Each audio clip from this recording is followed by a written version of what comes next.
Sega's Saturn premiere flops. Nintendo goes for cheap VR. And Commodore's bankruptcy gets messy. These stories and so many, many more on this part 2 of our July 1994 episode of the Video Game Newsroom Time Machine. I've been waiting a long time for a chance to say this. Stop the presses. Requiescat in pace. Makes him crazy, man. What is a man? It's me, Mario. What a mess. Get over here! Please save me.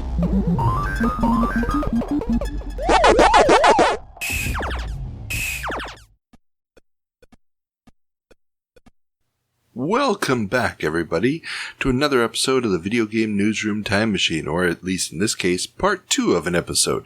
The July 1994 episode was so massive, 6 hours and 46 minutes. If you want that as one long file, just check out the Patreon page.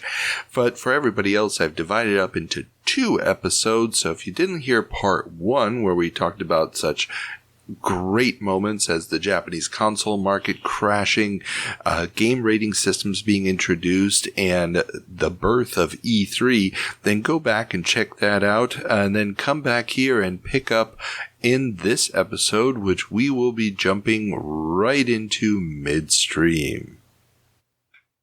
Absolutely. Now we will turn our attention to the console news of the month, and as we have been doing these past few jumps, we will continue to divide this between next gen and current gen. And boy, do we have a busy next gen agenda this month. Starting with a big one, Sony reveals PSX. Sony held a press conference for the Japanese media on May 10th, where they showed off the final design of the PlayStation console and the final design of the controller. They also revealed the names of the companies that would be releasing games for the device in the launch window, including Art Dink, ASCII, Virgin Games, EA Victor, Capcom, Konami, Sunsoft, Jaleco, Taito, Takara, Tecmo, Namco, Bandai, and Polygram, among others. There's a couple of things that I really take away from this this big list of third parties, which I think is the interesting thing here. It's long to be impressive, but first of all, there's almost no important American companies on there. EA Victor is a partnership, I believe, with JVC, with Japan Victor, so they're kind of there. Virgin, you're just not important. Most of the Western companies seem like they are still staying loyal to the traditional partners at this point. Most of the big North American publishers with Nintendo, and most of the big European developers with Sega.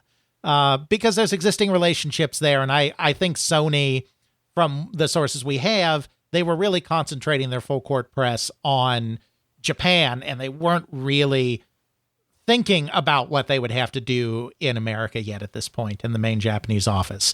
But the other thing I note here is that despite some very impressive Japanese names being here, like Konami and Capcom, there is a distinct lack of 2 very, very important companies, those being Squaresoft and Enix Corporation, because in this period, Japanese consoles really do live and die to some degree by the quality of the RPGs available on their console. And it's looking like at this point that the arch Nintendo loyalists, Square and Enix, makers of the 2 biggest franchises, are going to be sitting this one out and perhaps sticking with their buddies at Nintendo. That is definitely true, and now they do have one JRPG in the lineup, but it's not from either one of those 2 big companies. And just need to check the name. I wanted to say Blue Harvest, but I know that that's wrong. It's some weird name. It's a game I had never heard of or played before, but that I'm not a big JRPG fan. And so the fact that they do at least have a RPG in there is kind of a big deal. Now, I get what you're saying, that the Western developers aren't on here. Curiously enough, Psygnosis is not listed here either. even though they are a Sony-owned studio at this point, or publisher. Right. And that may be why they didn't include them, because obviously they've got a small number of American studios at this point as well. I think they were probably focusing on the third parties. Well, I think it's that, and the RPG I'm talking about is Blue Forest Story, which I don't even think ever gets an Western release. Probably not, but no. Those are sufficient deficiencies in that launch lineup.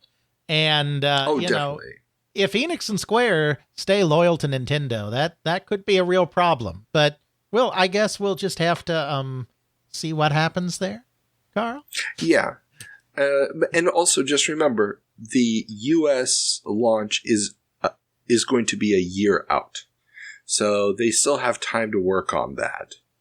Absolutely, and they will get a few titles. There's going to be some significant titles coming.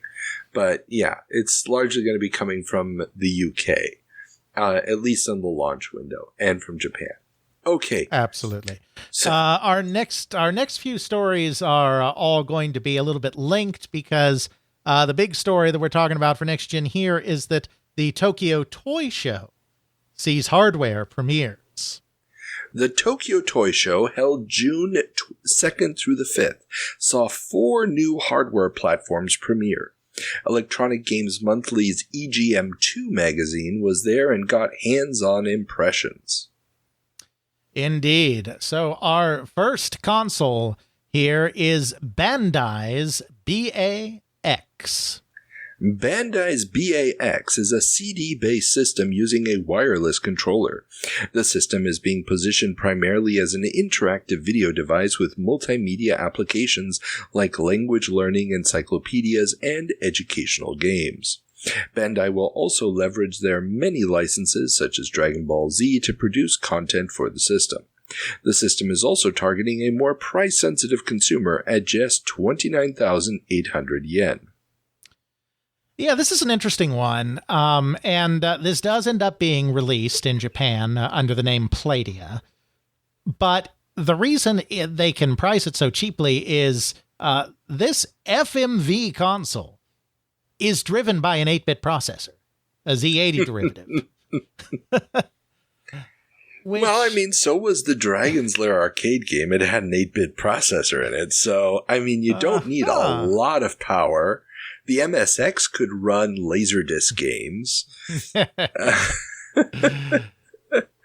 If that's all your processing is, when did you push the button to trigger the next video? It's not that big of a deal.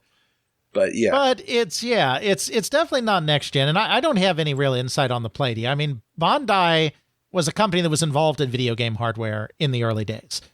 With both imports and a small number of original creations. They had some original dedicated consoles. Their programmables were imports, for the most part. Though I think they had one... they had a computer as well. Yeah, exactly. So, you know, they were doing both. And then when the NES kind of took over, you know, they aligned behind that and released games there. But I don't think Makoto Yamashima, who got them into all of this stuff, son of the founder and the head of the company, who was very big on pushing them into electronics, I don't think he ever gave up the hope that this was a field that Bandai could dominate in, because Bandai was a huge toy company and video games were still largely seen as toys. And I do have to wonder if the Playdia, the BAX, isn't some kind of response to the whole 3DO thing. Because the 3DO did get a lot of buzz in Japan around its abilities to do video content. Well, I mean, it only makes sense. Like you said, Bandai, they were supporting the Nintendo platforms. They have all of this video content. The idea that, you know, using all of their toy licenses to the best possible effect without disturbing their relationship with Nintendo. I mean, Nintendo is not going to be bringing out a CD system. So why not come up with something It doesn't compete with Nintendo. It's not a major game system. They keep it low end enough so that it has its own niche and they don't disturb any of their existing licensing agreements. It kind of is a cheap no-brainer. Absolutely. Though there's definitely weird things going on at Bandai, because even though this isn't one of the 4 consoles that we're talking about here that were announced at the Tokyo Toy Show, there are also Bandai rumors arising. Rumor has it that Bandai may also be entering the next-gen console market with a 32-bit system that will be compatible with another existing system on the market. And even though I have no idea where this compatibility thing is coming from, this can only be the Pippin. Well, the compatibility would be compatibility with the Mac. I suppose so. You could say that. Yeah, because it was supposed to be at least partially software compatible with the Mac. Yeah. That was at least the original idea of the Pippin. And, it's interesting. This was really a joint venture between Bandai and Apple. And Bandai was actually, from what Yamashina has said in interviews, was actually the one driving this partnership. I mean, a lot of the actual work was done by Apple, but Bandai was the one that got them thinking about this, because Pippin was kind of, as it developed, was meant to be a standard, a little bit like the 3DO in that sense, and there could be other licensees, which leads people to believe that it was an Apple-driven thing and Bandai signed on. But it's actually Bandai, it seems, that started Apple down this path. And from what Yamashina says, it sounds like it's similar to the Playdia in that they were trying to figure out a space that they thought the competition was lacking in Japan and find a niche they could fill. And they originally thought that would be multimedia, very similar to the Playdia. And I don't know if it was the Sony PlayStation coming along that changed their mind on that or what, but they decided that what they had to do instead to stand out was make it internet enabled, which is one of the things that the Pippin ends up being notable for, even though it crashes hard. But yeah, Bandai wants to be back in this business, which I don't think Yamashina was ever happy that they had to exit. And they're clearly just looking for those little gaps in the market that they can stick their foot in the door and then maybe pry it open from there. I think a lot of companies feel that this transition with Sony coming in with the marketing chaos is a period where the traditional companies look vulnerable, by which I mean Nintendo and Sega, and that there may be opportunity once again to break into the market. Definitely. And at the same time, by going with the Playdia super low-end technology, so relatively easy for their engineers to grapple with, or teaming up with a company like Apple that knows their own technology already, you don't have to now reinvent everything like, for example, Sony has to do with the PlayStation. I mean, they had to invent a brand new hardware platform, design chips, put in a ton of extra work, and have a certain amount of expertise that a toy company like Bandai just doesn't have laying around. Because it's kind of easy to forget now, there was a lot of skepticism around the PlayStation. There was a whole lot of skepticism that Sony could really break into the market. We talked about Square and Enix not being involved. The reason, at least we know for a fact in Square's case, and it was probably similar in Enix's case, is, Square basically said to them, come back and talk to us when you sell 1 million, because that's the install base that would be necessary to make it worth their while. And they were not convinced in any way, shape, or form that Sony could actually hit that. And so they weren't going to bet on them at the time.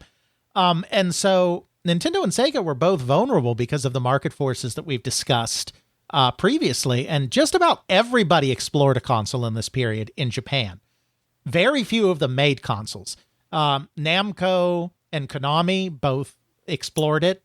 Konami even got to the point where they were designing games for theirs and then decided it wasn't worth it. Capcom and Taito ended up, Taito's may not have come out, but Capcom ended up introducing a console just in a very limited release. Taito was looking, like everyone was looking at it because they could see that Nintendo and Sega were vulnerable and there was perhaps a way to break in. And most of the companies out there decided it was too expensive to be worth it. But some of the companies with deeper pockets, like Bandai, aren't giving up, and they're still trying to find that niche, basically, while Nintendo looks more vulnerable than it ever has. Exactly. And obviously the problems with the very strong yen and the economic downturn weren't apparent probably when these projects began development a year or two earlier. Right. But now they have the sunk costs. And so now it's, let's introduce it and see what hits. But yeah, and Nintendo, I think really the problem is, as we said earlier, Nintendo's got 93% of the Japanese market. And if Nintendo looks weak, there's a huge opening. If it's the US market where Nintendo is now at a 50% share, them looking a little weak isn't the same level of opening. Mm-hmm. And yeah. Absolutely. Turning our attention to the next of our 4 announced consoles, then, we have SNK's Neo Geo CD. SNK announced that their Neo Geo CD system will launch in Japan in September. The system will be almost identical to the existing home and arcade hardware, but instead of a cartridge slot, it would have 56 megabits of RAM and a single-speed CD drive. EGM2 said that they spent a lot of time looking at loading screens during their time with the hardware, having to wait between 12 and 29 seconds for stages and fighters to load. The hardware will cost under $500, and older games re-released on CD would cost $40, while newer titles would cost $80, a massive savings compared to the Neo Geo carts. Yeah, and this is purely a cost-saving thing. I mean, the Neo Geo is a valuable system for SNK because even though the home sales are never going to be big, they don't really have to be, because the main thrust of it is that this is a multi-load arcade system. And it is a very effective one. I think we've talked about before on the show, but I remember in the late 90s when there were virtually no video games left in street locations, non-traditional street locations like supermarkets and department stores, places like that. But there were a small number that had them, a very small number. And if they did, it was almost invariably a Neo Geo setup. I would not, I didn't go to arcades very often. I don't remember in this period. I don't remember Neo Geo's systems being a huge focus in the arcades. I mean, I'm sure they were there. I just don't remember them being a huge focus. But I just remember thinking, boy, these things are everywhere in places you would not expect to find arcade games. So, yeah, I mean, you're right. Oh, go ahead. My experience was exactly the same. And it had to do with the fact that, it was cheap and easy to switch the games out. The games, for the most part, were a lot of fun. And as long as you varied it up, as long as you didn't put, 4 different one-on-one fighting games in the same cabinet, right, you were good to go. All you needed was one one-on-one fighting game, a shooter, a run and gun, and puzzle bobble. Now you were good to go. Exactly. I mean, that was the perfect configuration. And so this is logical. This isn't groundbreaking. It's just, well, CDs are available now. We might as well save some money on this expensive system and throw a CD drive in there, which is smart. They're not changing the world, but they know they've got a good thing going in their niche.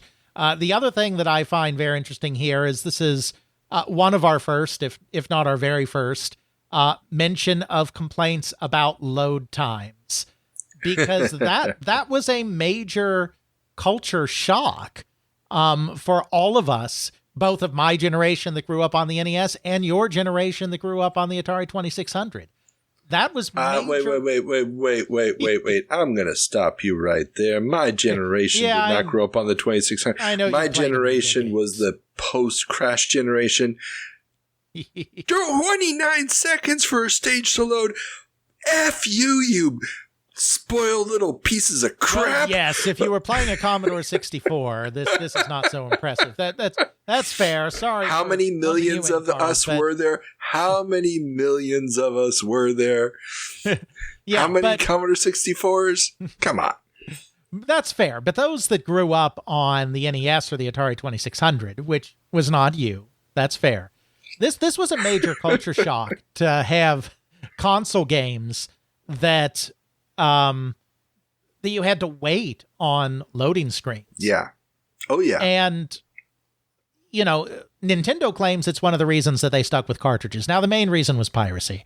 I mean, Howard Lincoln admitted that. They didn't say that so much out loud back then, but Howard Lincoln admitted as much when I interviewed him. Like, the main reason was piracy. But I do think that they were also thinking about those loading times, even if that was not the decisive reason, because that was huge for a generation that was not used to having to wait for content. And, you know, it's so funny. We're finally, it took 2 decades.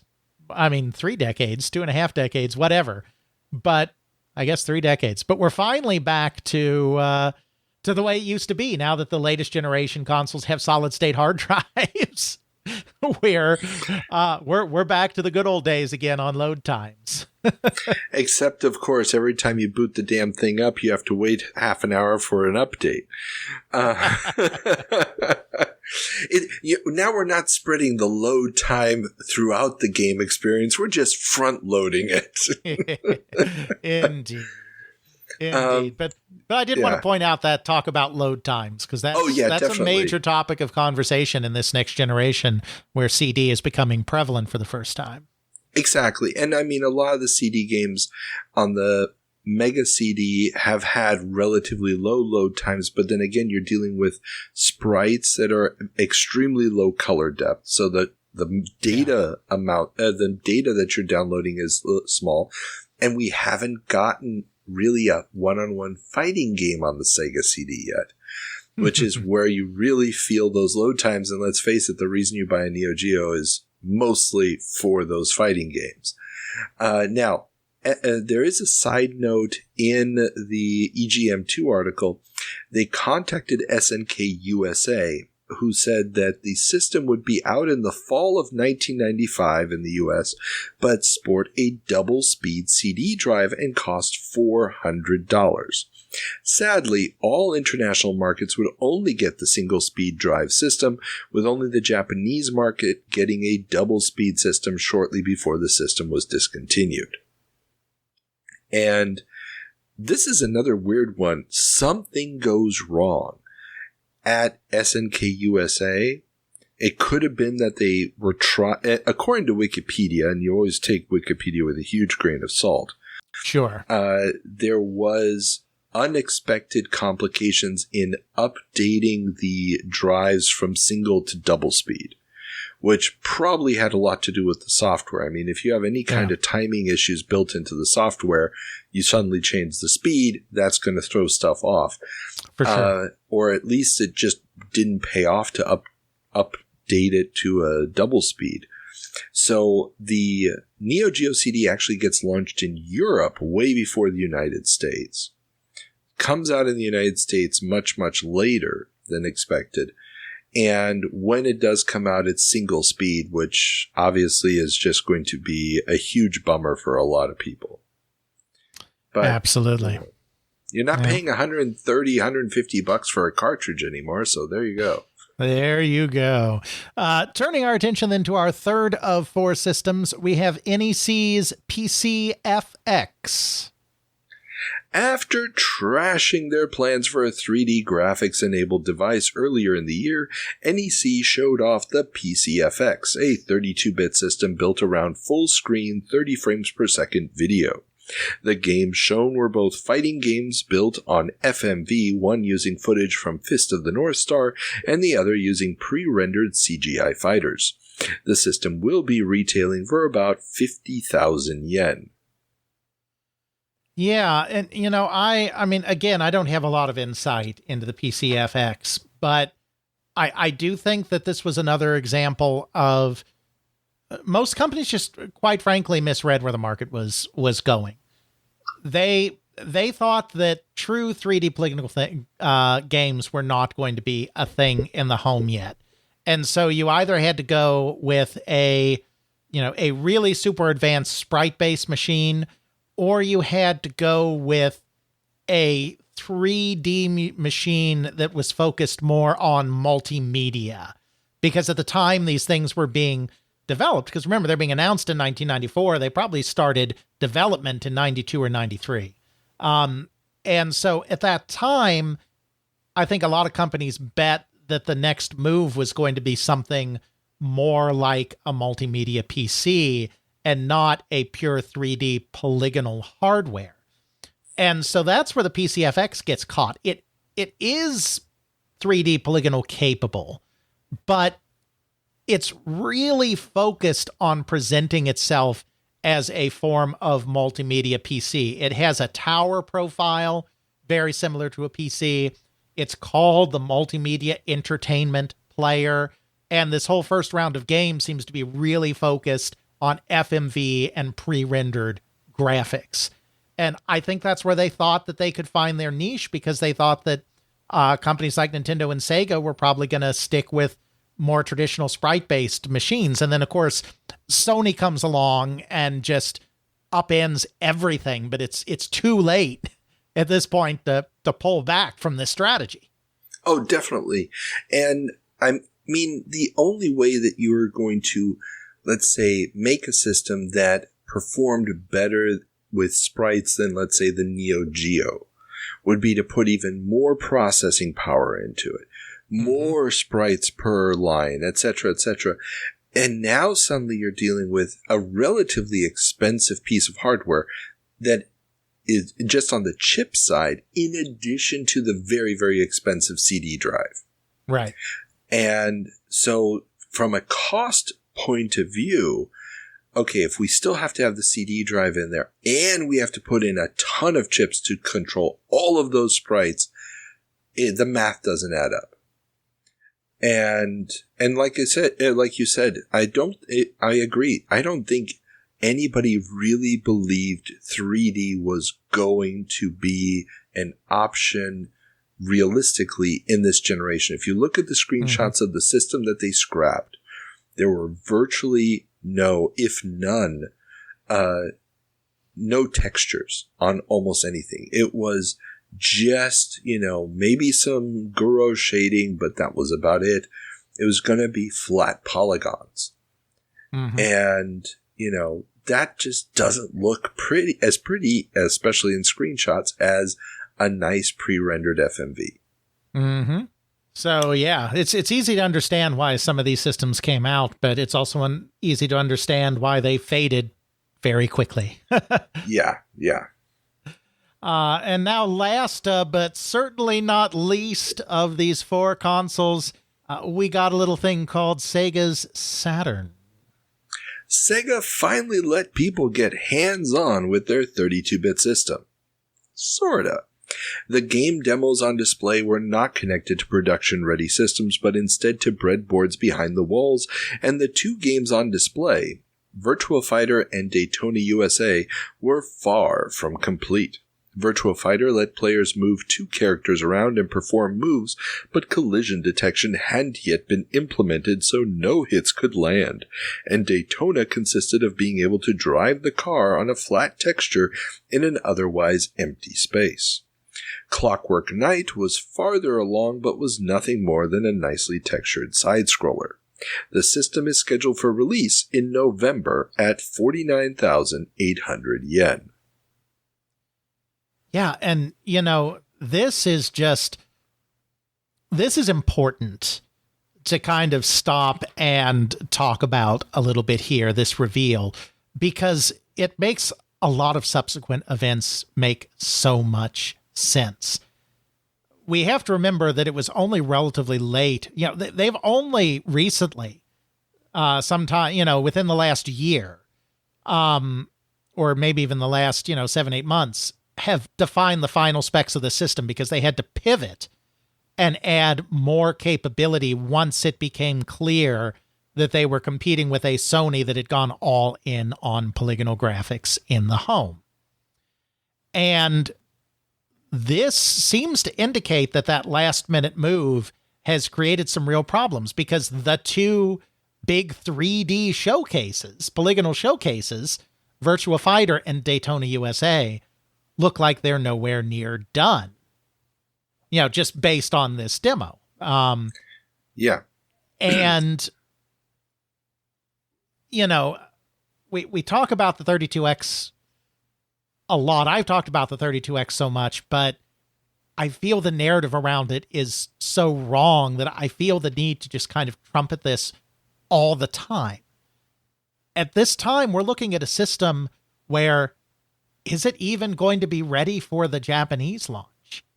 And even if they do pull it together, will this thing really be ready to take the American market by storm, especially at what looks to be a very expensive price, when Sega just doesn't seem to have a handle on what they're doing with the system anymore? I mean, this is a lot of, I think, what is driving the 32X discussion, which is a discussion coming out of America. This is something America wanted. That narrative's been kind of twisted to be like Japan forced them to do something, and Sega was like, Sega America was like, well, if you're going to force us to do something, we'll do it, but let's do it this way instead of this way. No, Sega of America is scared to death that this thing is going to be an overexpensive boondoggle that nobody wants. And they are actively looking for alternatives that will allow them to keep that Sega Genesis user base that they fought very hard to win over from nowhere over the last couple of years that Kalinske has been in charge. Last 3 years that Kalinski's been in charge. And I just think this showing here and how incomplete it is just really lends a lot of context to why that 32X discussion was happening. Oh, definitely. And the skepticism from the EGM staff is palpable in their writing about the Saturn. Yeah. I mean, they are just like, what the hell is going on? They have an interview with Hideki Okamura. He's Sega of Japan's Saturn product manager. And he told them that no decision about a launch date for the 32X had been made for Japan, that there would be no compatibility between the Saturn and other systems, including the 32X. EGM also asked him, and this goes against a rumor that we heard, and we talked about already before, and we're going to talk about again this episode, about a 32X adapter for the Saturn, so you could play your 32X games on it. Yeah. EGM also asked him about the rumored launch price of the PlayStation of just 40,000 yen, or less. Okamura admitted that price, if true, would affect Sega, but, quote, whatever happens, we feel we have the software resources to face any competition, end quote. And this is the thing. They're showing off video of several games. And one of the things also that EGM pointed out was that the video that had previously been shown that was supposedly the Saturn running Daytona was clearly just the arcade game, because there's no Daytona game to show. But all the games that they showed were Sega games. Right. I mean, you get an early preview of what's going to become Panzer Dragoon and so forth, but they don't show anything that's not a Sega title. And that should be scaring the crap out of them, especially because Sony they've got the other publishers on board. Supposedly a ton of third parties have signed up for the Saturn. And he also talks about, dev units are going out. What do you mean they're going out? The system launches in, what, this is June? Oh, so 5 months, right? It came out in November, I think. 5 months? I mean, what are you expecting these poor devs to do? And I think that, if I was Kalinske and I've got an insight into what the status of this thing is, I would be freaking the hell out. I've kind of pushed Kalinske as a potential interview off to the side because he's given so many interviews. Right. But in light of this, I think I need to contact him and see if I can get him, because I think that this is a conversation I need to have with him. Absolutely. And who knows what he'll say, because, I mean, he's definitely, his version of events, which I think is his truth. I don't think he's lying, but his version of events that he often tells, which is exemplified by Blake Harris's Console Wars, which is a dramatization. So Harris has taken some real liberties with what actually happened, but it's still based in large part on Kalinski's testimony. It's kind of the best exemplar of, like, he has a view of this situation that I don't think is entirely inaccurate. Yeah, it's not entirely accurate, but not from a place of attempting to deceive, but just from a place that, being in the middle of this, I think he has some prejudices about what was going on at the time that are hard for him to overcome because he was too close to it, is what it comes down to. But yeah, it's funny. Sega was the premier 3D development company in Japan for video games. And, ironically, nobody believed in the PlayStation until Virtua Fighter came out. Yeah. From Sega in the arcade. And then everyone was like, okay, maybe we can. But their knowledge and expertise in 3D was basically their undoing. Because it's not that I talked about this in my podcast too, this comes from a couple of interview sources with Japanese. It's not that they thought that it would be impossible to do 3D in this generation.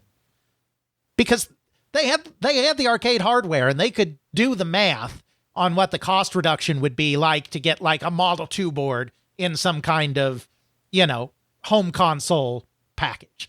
Like, it's not that they thought that 3D would not be possible in this generation. It's that they knew how hard it was to do 3D game development. And so they did not think that the development community would be ready to make acceptable 3D games, that it would have to be introduced kind of gradually. And so they didn't give it very robust capabilities. It had the capabilities, they just weren't very robust. And then when Sony came along, they had to change their entire way of thinking. And so their hardware specs have come together only recently, which is why I think that these third parties are just being left completely in the dark. And yeah, not only is it coming in 5 months and they don't have dev kits yet, but, Sega is right to a degree. It is going to be hard to make a good 3D game.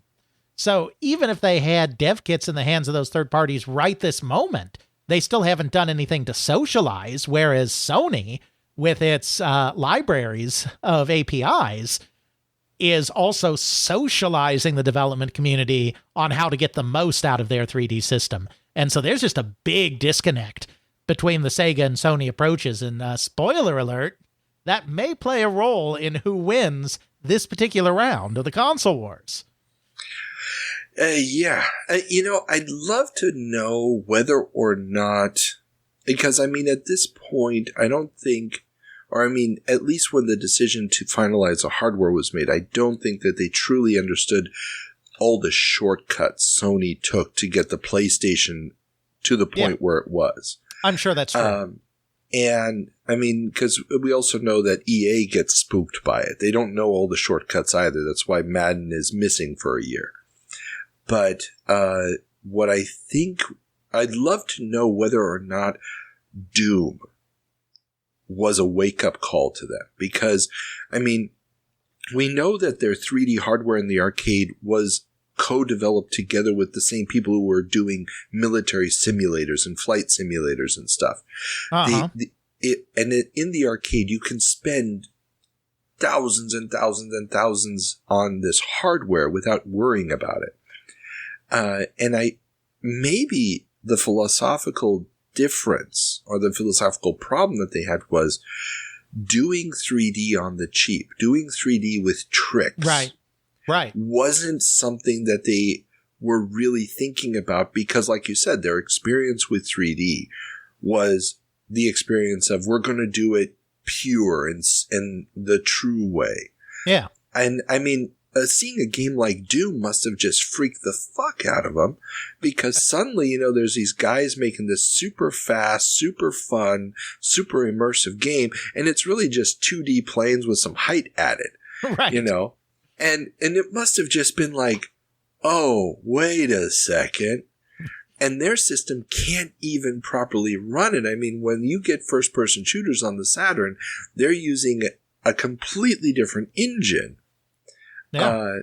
You know, and they're basically having to reverse engineer all the map data and everything else, whereas that type of engine will run just fine on a Sony PlayStation. Yeah, exactly. And, no, I agree. I mean, I really think Sega was like, they had too much knowledge. Like they were trapped. It's kind of like, you know, little shout out to Dune there. It's kind of like how Muad'Dib, because he knew the future, felt trapped by the future and became a prisoner of his own idea of what events would be, which is why he had to essentially step aside. And it's the same kind of thing. I think Sega was trapped by what they knew to be true about 3D from their immense experience in the arcade. And Sony, not knowing what was possible because they were the newcomers, just went and did it and didn't worry about what was supposed to happen in the 3D space. True. I mean, all they needed was some withered technology. Indeed. And I'm just foreshadowing a little bit there, yeah. Coupled with some lateral thinking. Exactly. Okay, an additional note here on the Sega Saturn article in EGM2. So both Sega Japan and Sega of America are tight-lipped about U.S. launch dates, but EGM was able to confirm that the Saturn will be coming out in North America, and this is the date that they got, April of 1995. Now, the actual launch will be in May. I mean, it's close. But this is on the down low, as they don't want Saturn anticipation to undercut holiday sales of the $150 32X add-on. Of course, the extra 4 months will give Sega time to finish software and manufacture enough units, but EGM wonders if they'll need that many units at $400. Indeed. And I find it very interesting that at this point they were giving a launch date of April, because of course, when it does come out in May, it's a surprise because they did eventually move the official launch to September and then had the super sneaky May launch. So that's interesting that there was a time when they were saying April. Well, and this is where I think the plan was always a little bit to do it a little bit early. And here's where a couple pieces come into play. Now, for those of those listeners who aren't familiar with the great E3 story, you know, the announcement that was heard all over the convention, the $299. So just a brief view into the future. We'll talk about it again when we get there. At the first E3, Sega has their press conference first. They announce it'll launch in the US at $399, the Saturn, and then shortly after that, it's the same day or the next day. I can't remember. Well, and they dropped the bombshell in the same press conference. Well, this all happened back to back. So, yeah. Sega says it's going to be $399, but also announces in that same press conference that the system that we had told you is coming out in September is already available to buy in 4 national retail outlets today. Yes. And this, of course, pisses off all the retailers who were waiting. And then, of course, Sony has their press conference and they announce, our price, by the way, is $100 cheaper, $299. Now, my traditional reading or understanding of the story, as someone who was reading about it at the time in magazines and whatnot, was, that this was unprecedented. We didn't get, what were the launch prices in Japan. We didn't get a lot of information about all these other things happening, or at least I didn't. Right. So, number one, the fact that Sony undercut them by $100 already in Japan, which they did at launch. It's $100 cheaper to buy a PlayStation than a Saturn. I don't understand why this is suddenly a surprise at E3 when basically everybody's going about $100 cheaper. Neo Geo CD is going to be $100 cheaper when it comes to the States. Well, I'll tell you why. I'll tell you why. Because the PlayStation was around, right? I mean, it had come out in Japan the year before.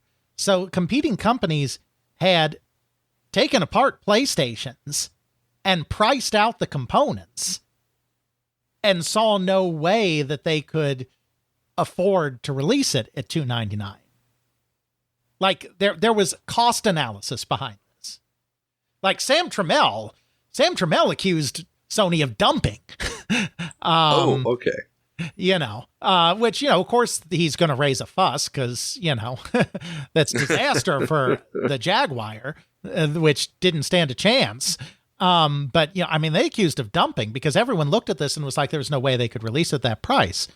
And, you know, we also have to remember, I mean, I don't know what the politics is versus the release in Japan, but we also have to remember everyone involved in that decision to release at that price was either fired or reassigned directly as a result of doing that.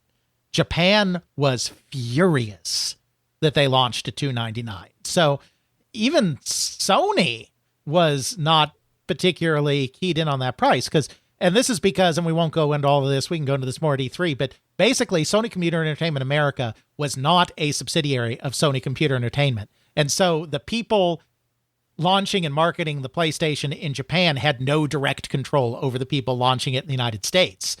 So they couldn't tell them, don't do that. But there was an internal war going on, and they were basically able to force everybody out who made that decision. Okay, then that makes a little bit more sense, especially in light of the exchange rates that we talked about earlier. Yeah. Because, I mean, it's going to come out at the worst possible time for the exchange rate. Right. So, okay, I understand that. But the other part, I guess, that I don't get here is that they were thinking already of April. It makes sense that they would move it so they could have the big announcement at E3. Because E3 is just now, at the same time that this toy fair is happening, they're also announcing E3. Right. So I get that. E3 hasn't been announced yet. But, you know, it just feels weird.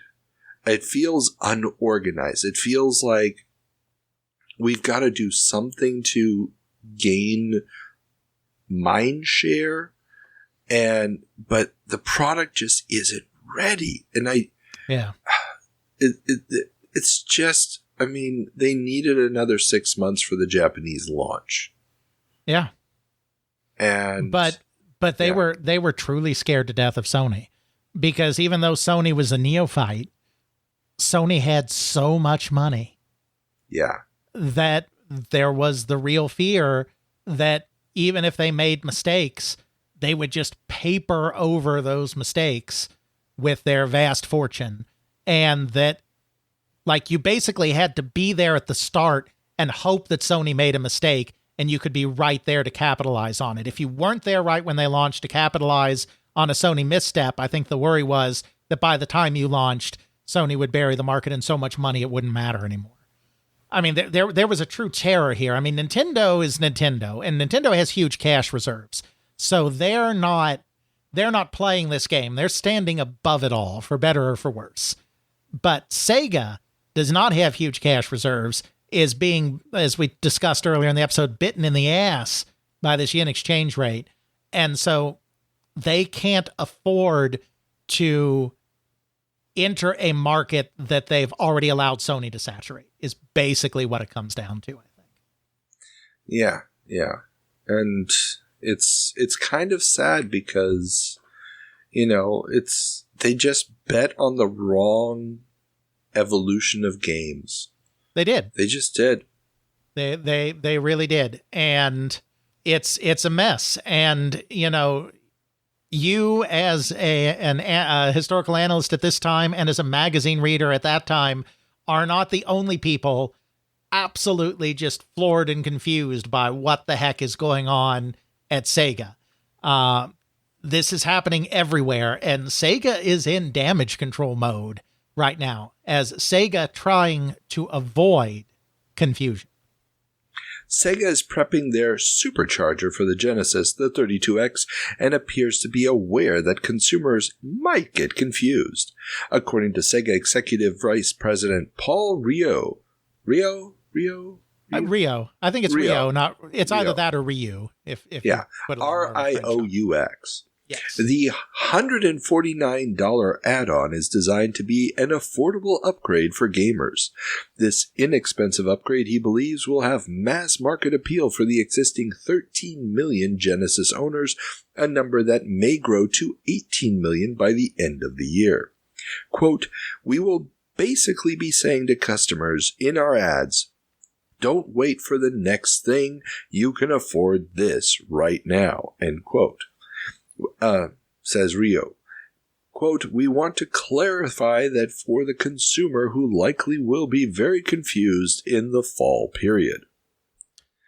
I mean, this is such a nutso thing to do, but I think it's a necessary thing to do. They're basically saying, the subtext here is, yeah, this is targeted at Sony and the PlayStation, but the subtext is also, don't buy a Saturn.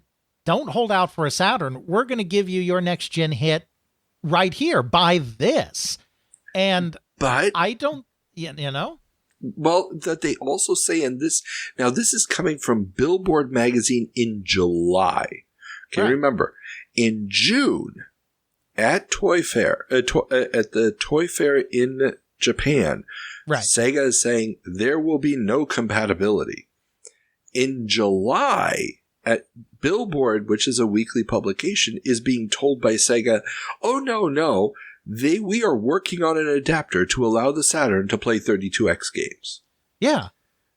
Which is a promise. And I'd love to know how far along this idea actually got before it was canned. Because absolutely. This is deceptive as hell. Yeah, well, but I think it's a breakdown in communication between the branches of the company. I mean, there's a lot of talk about the breakdown between the two parts of the company, and I don't think most of that is true. I think as we've gotten more sources, that this story of us versus them that a lot of the Sega of America people have put out there is really not true. But one thing that I think has come more into focus as we've delved more into this idea of where the 32X actually came from is that this is being pushed almost entirely by Sega of America.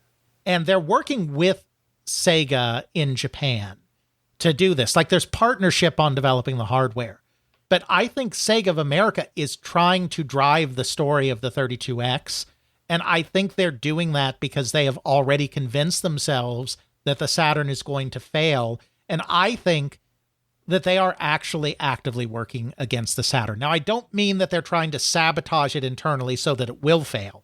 But what I'm saying is I think they've already written it off, and they're basing everything they're doing on the 32X because they think that is the way forward to capture their American audience. They don't think their audience is going to buy a $400 console. They're not even convinced that $400 console is going to be ready for the market. And so they're putting all of their eggs into the 32X basket. And I think that's why they're providing very different messaging from what Japanese staff are providing in Japan. You know what? I can only agree with all of that. You get the feeling from the magazines already. The magazines are all like, $400 for this thing? And then they're like, well, maybe it'll blow us away when we see it. And it's like, what? You've got 2 games and neither one of them is even close to finished? And we've talked about this before. Months ago already, everybody was like, wait, you want to launch this in the West with Virtua Fighter? Of all the games... Yeah. EGM can't even get the name of the game right. They keep calling it Virtua Fighters. Yeah. I mean, that's how low the regard is for this title. Yeah, it was obviously it's one of the biggest things to hit Japan in the 90s, but it was a flop in the United States. It was not important in the US. Yeah, and and we've seen this time and again before and afterwards where a console that launches with a huge sticker shock price on it just doesn't do well. We've seen that with the 3DO. We're going to see that later with the PS3. When you are way out ahead of customer expectation, and this is what caused the Sony of America staff, whom we have to recall, most of which are veterans of Atari. These are people that have been in the video game industry for a very long time. They understand this sticker shock problem, and that's why they push for that $299 price, even though Japan did not want that. And so, I mean, Sega of America is a bit right here. I don't think the Saturn was going to be very successful at $400, even if it did not have the competition of the PlayStation that undercut it by $100. This was going to be a problem, and I think that their solution was not the correct solution to this problem. But I understand why they wanted a solution. That's totally true. I mean, yeah, it's... Again, it all just comes down to how important is 3D really going to be for the next generation? Yeah. And I mean, and the worst part is, I mean, we also get previews of the 32X games, and you've got titles in there like Star Wars Arcade, which, granted, it's not the greatest game ever, but that should be a Saturn launch title. I mean, the Star Wars license alone, it's come back. We had the Super Star Wars games on SNES. They did really, really well. Why is that being pushed onto the 32X? I mean, it would be a no-brainer for the Saturn. Yeah. But like I said, I mean, I agree with you, but like I said, I think that's some of the self-sabotage that's going on here, and some of it may be subconscious. They're not like deliberately trying to scuttle the Saturn, but you know, Sega of America is looking at what will make the 32X successful. I firmly believe at this point they care way more about that than they do about making the Sega Saturn successful. I really believe that. Yeah, I think you're right. It's kind of sad. Yeah, and to no good end for anybody. And, you know, even our next story plays into that a little bit because, of course, it's not just the United States and Japan where we have to grapple with this, but Sega has a big market in Europe as well. And so in the middle of all of this back and forth between these systems, we have our next story that Sega opens UK development studio. Recognizing the importance of the European market, Sega has spent £7.5 million on a new UK-based development studio. The studio will be developing for both the Saturn and the 32X, which studio director Mike Brogan sees as a product that will compete with the Jaguar. Edge magazine spoke to Brogan about the new studio, which was still very empty, but they were recruiting around 30 staff to begin work on the titles. Brogan said 40 Mars, aka 32X systems were on their way from Japan, and about 50 Saturn systems were due in mid-June. Yeah, and you know, I think you kind of see this here again because they're opening this studio for both systems, they claim. But there really seems to be an emphasis in Brogan's announcing of the studio on the 32X as the thing of the moment rather than the Saturn. I mean, don't you get that sense? Oh, definitely. And it also makes sense given the economic realities. I mean, you've got Europe, especially England, is going through a recession at this point. Yeah. And so the idea that he's emphasizing that this is a product that will compete with the Jaguar, aka the cheaper next-gen system. Mm-hmm. I mean, we're also right on the cusp of the 3DO launch in the UK at this point. The 3DO is not launched officially. It's coming. So this idea that, you know, hey, there is a competitor out there. It sort of does 3D. And this is the thing that's going to keep the Jaguar at bay. Because remember, Atari still has a name in Europe because of the Atari ST. So everybody's thinking the Jaguar in Europe could actually be a contender. And it just makes sense that they would go after the 32X. Mm-hmm. Now, this European studio, as far as I can tell, doesn't actually produce any games themselves, but they do use outside studios to make quite a big, relatively large list of games, and most of them for the 32X. A couple of Saturn titles, but yeah. Which is also another huge problem because, of course, in the West, we see it here in the UK, but we see it in the United States as well. This emphasis on making the Saturn successful also means that they are not turning their talented developers in those markets towards developing on the Saturn to help bolster that stable of launch and early period titles. I mean, Yuji Naka is not always the most reliable narrator because I get the sense that he's a very self-interested narrator at times, but he is claimed because, of course, in this time period, he was working at the Sega Technical Institute in the US. He was not in Japan. He was not dialed into what was going on there. He claims that in this period, nobody talked about Saturn to the people at STI. Everything was about the 32X. He claims that it wasn't until he went back to Japan that he really had a sense of what it meant to develop on the Saturn. Like, it really seems like in the West, all of the internal development power and licensing power to external developers was focused on this 32X in this time period and just not on the Saturn.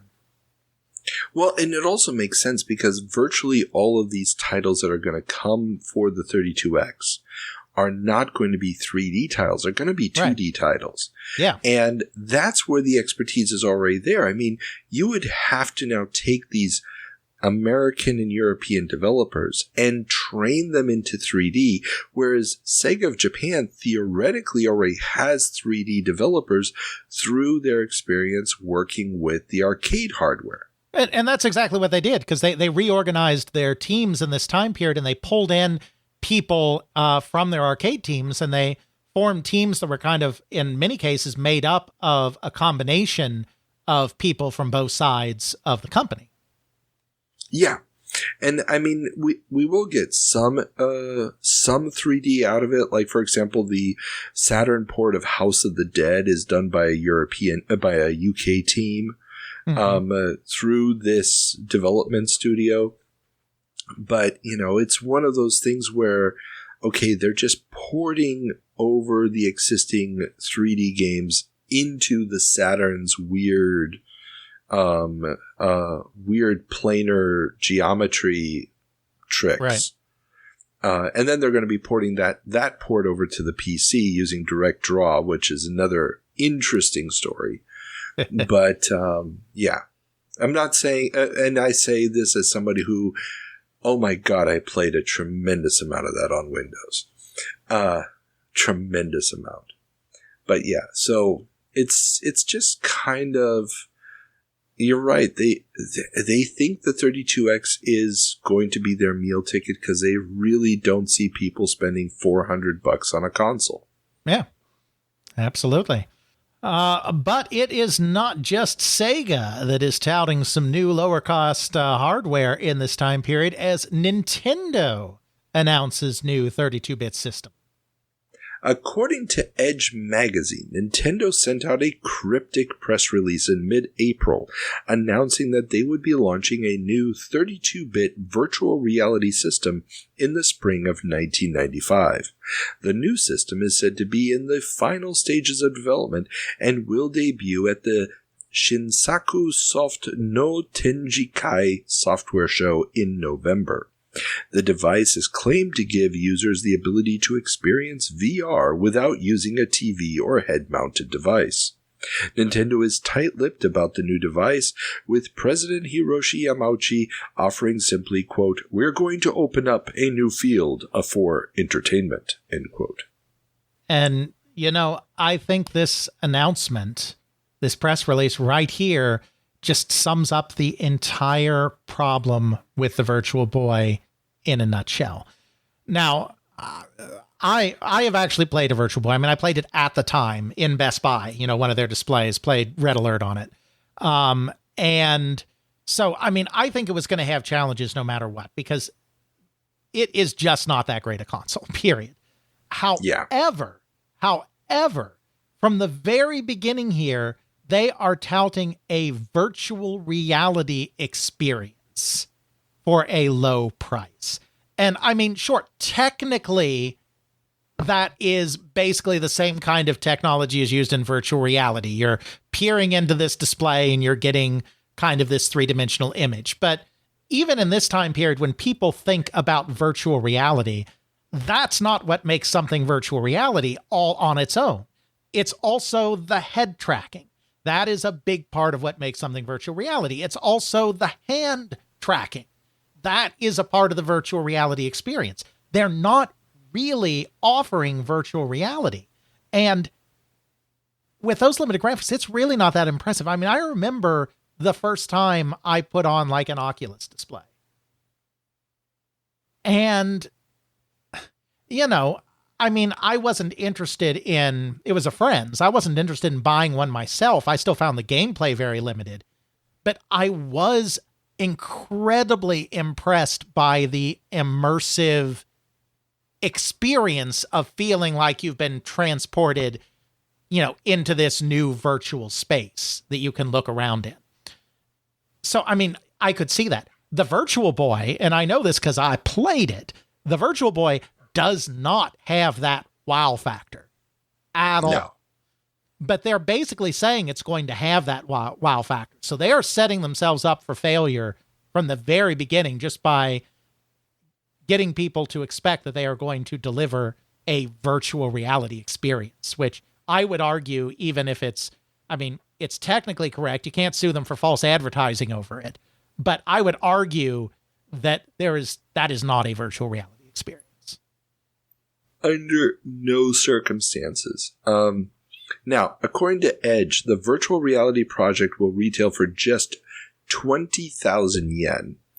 A fiercely competitive price, and software for the system will also be much cheaper than for traditional systems, a potential weapon in the increasingly fierce games market in Japan. And I think that in the context, and they also talk about how there was a rumor that this project had actually already been shelved and then brought back. Now that's just a rumor. But it makes a lot of sense because I, too, also used a Virtual Boy at a Blockbuster, of all places. And, yeah, my maybe 15 seconds with it was all I freaking needed of that nightmare. Yeah. That flickering just source of pain in my eyes. So the idea of this system having any kind of semblance to VR is nonsense. The idea of this system having any kind of real play value over anything else is nightmarish.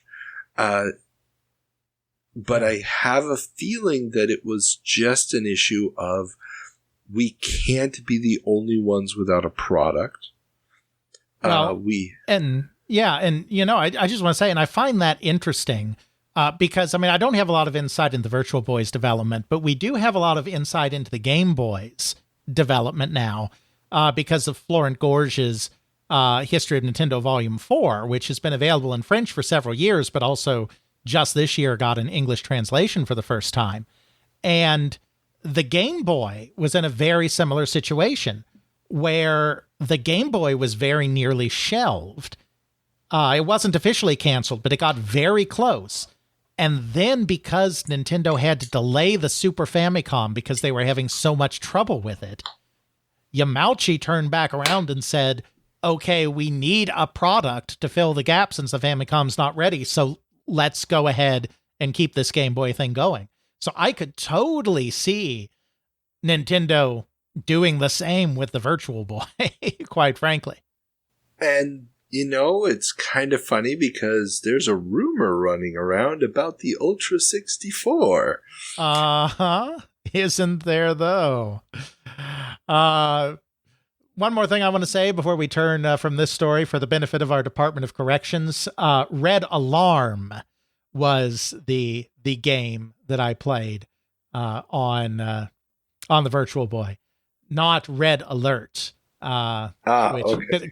Because there is no such game. I mean, there's Command and Conquer Red Alert, but I was just I meant to say Red Alarm is the one. Oh, okay, yeah. And I can't remember what I played. It was either the Waterworld game or I don't think it was the boxing game, because the boxing game I would have at least been somewhat interested in.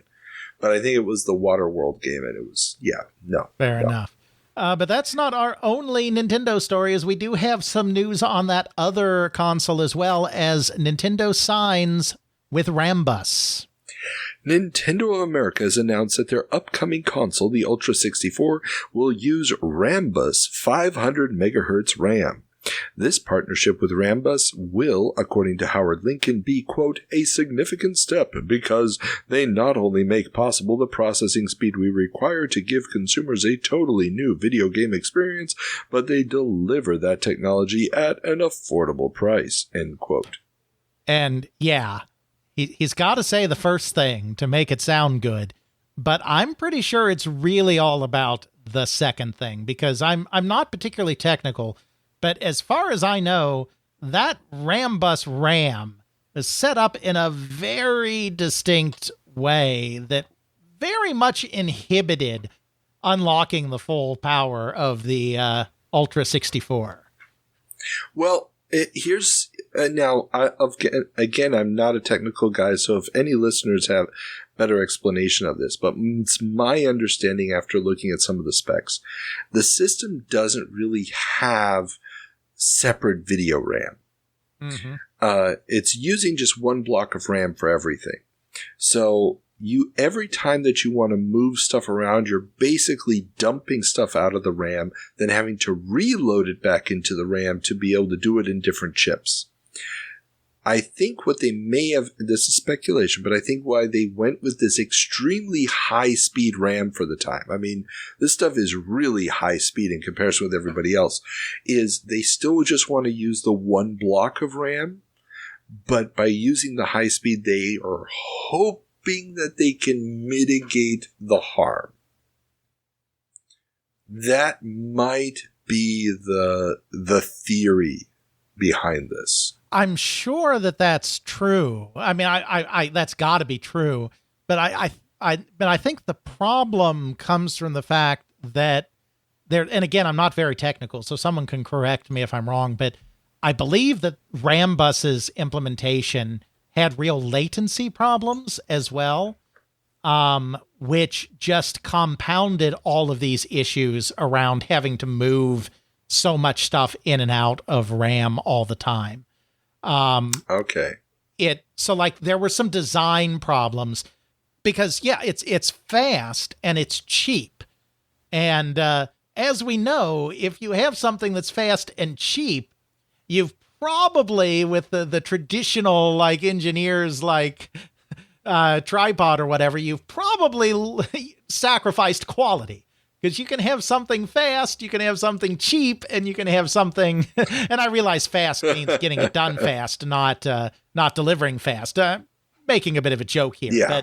But still, I think that getting that much speed out of the RAM at that price, they sacrificed in some other areas of the implementation that ended up being detrimental. But again, somebody who is more technical can correct me on that. But just a larger point I want to bring up around this just really fast is, the Saturn, which we've been talking about a lot in this episode, gets a lot of shit for the super weird way it implemented things with the second VDP and the dual processor setup and all of that stuff. And it deserves it because it is wonky. But this here is a good reminder that all three companies, even Sony, were making some really gnarly compromises to kind of make this 3D generation happen because the market really wasn't ready for it yet. The technology existed, but it did not exist at a reasonable price for the home.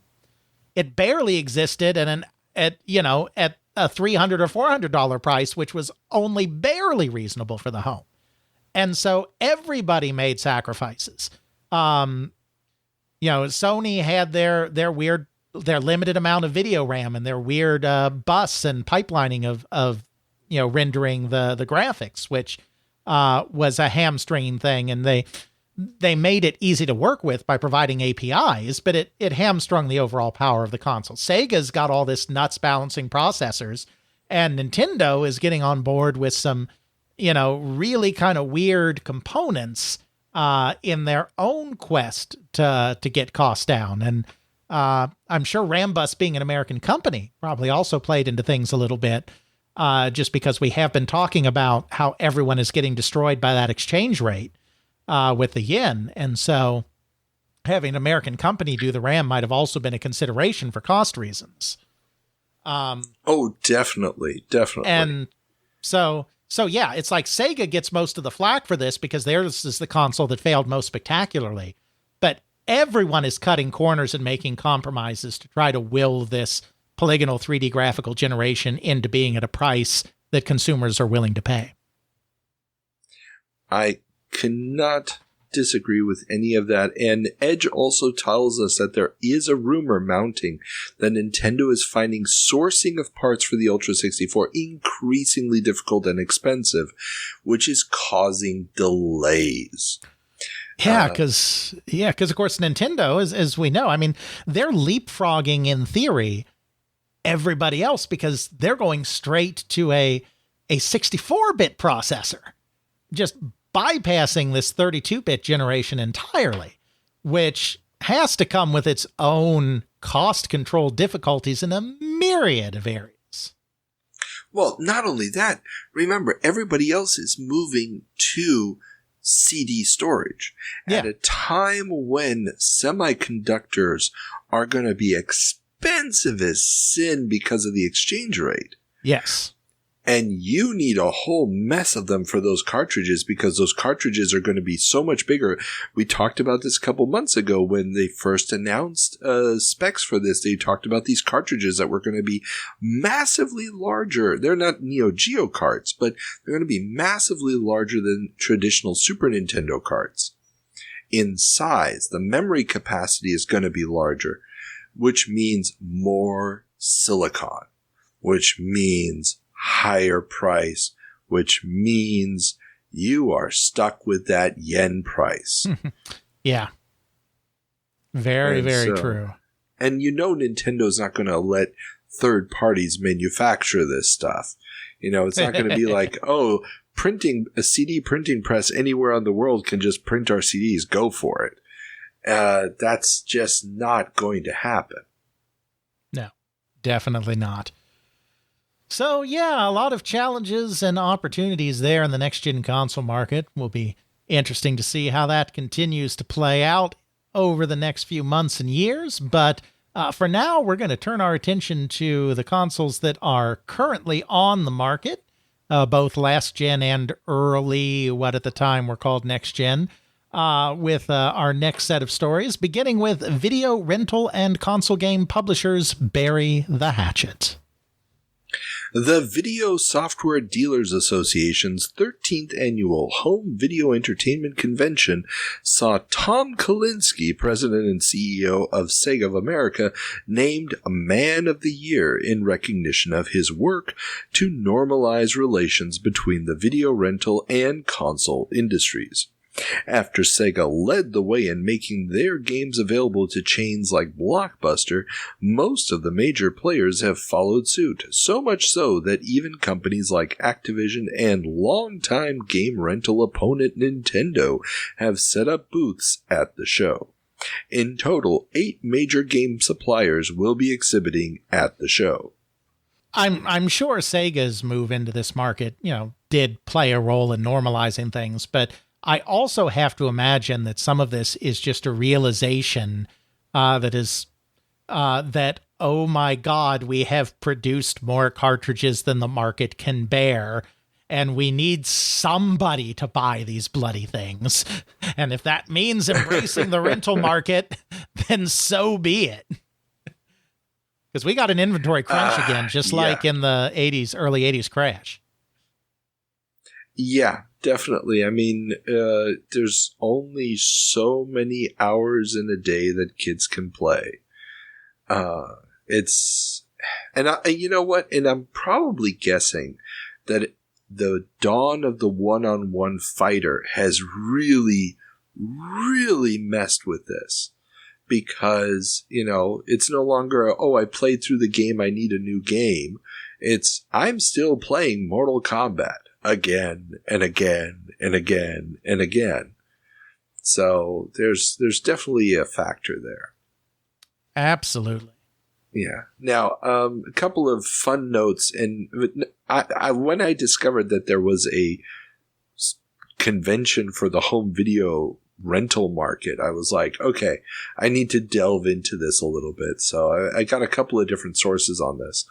So one fun note, Activision has just hired a new vice president of sales and distribution, a gentleman by the name of Ben Tenn, Tenn. Just thought that was funny. Tenn left his post as executive VP of special interest video supplier Best Film and Video Corporation recently. He was also an 11-year Disney vet who was vice president of Walt Disney Home Video, a division he helped found. So, the fact that the sales and distribution guy for Activision is actually coming from the home video market, I also thought was a very interesting move in light of the fact that we're in the middle of the Sillywood revolution.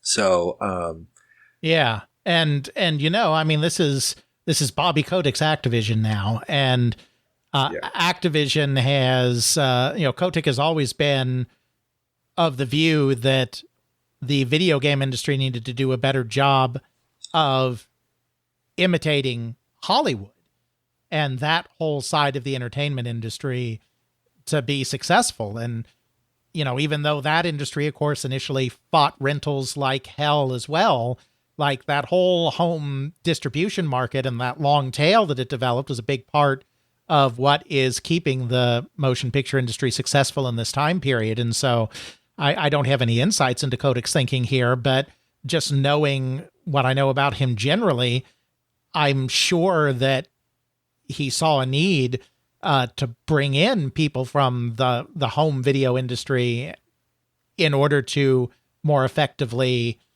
sell and create long tails for his video game products.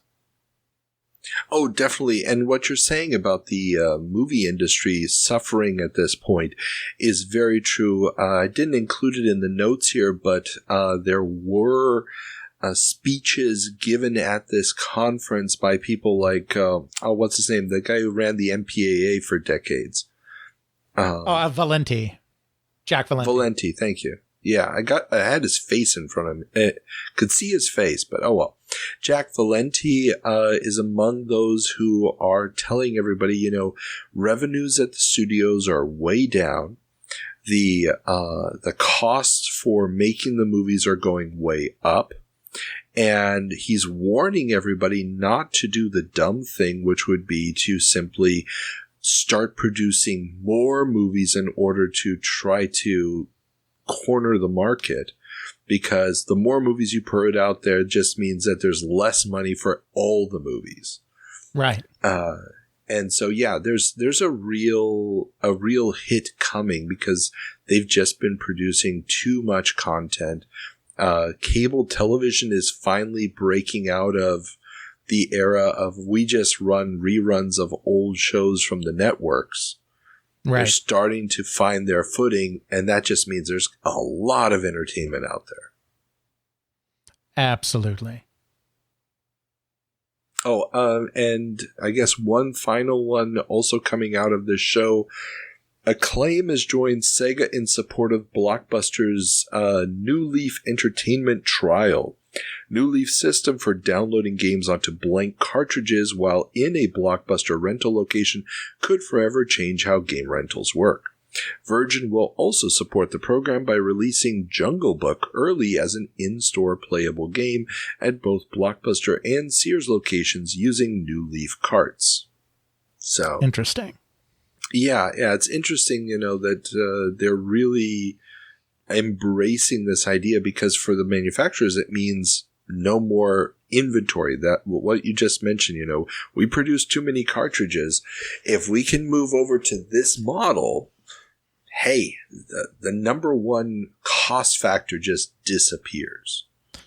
Exactly. And I think that is a sign that, as we said, publishers are seeing this inventory glut, and for the first time, they're starting to try to be creative in how they get their cartridges to the market, which is, I think, what embracing rentals, I think, is a big part of that. I do also have to wonder, and I don't know this, but so this is more speculation, but I do wonder if, since everyone has talked about how expensive the new generation consoles are going to be, I do wonder if some of these companies are afraid that the next generation market is going to be more of a rental market where people actually rent consoles, not just rent games, but rent consoles. I mean, it doesn't develop that way, but I have to wonder if there was some discussion about this, and maybe part of cozying up to the rental people at this point was a fear that they would actually need them in the next generation because of the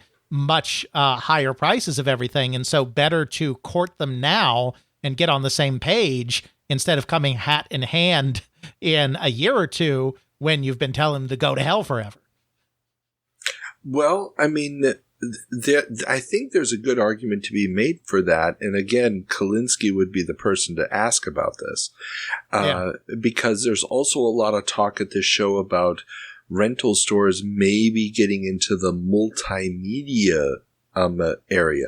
So there's also a lot of booths of companies that are making CD-ROM software, encyclopedias and things like that, who also want their products sitting in Blockbuster.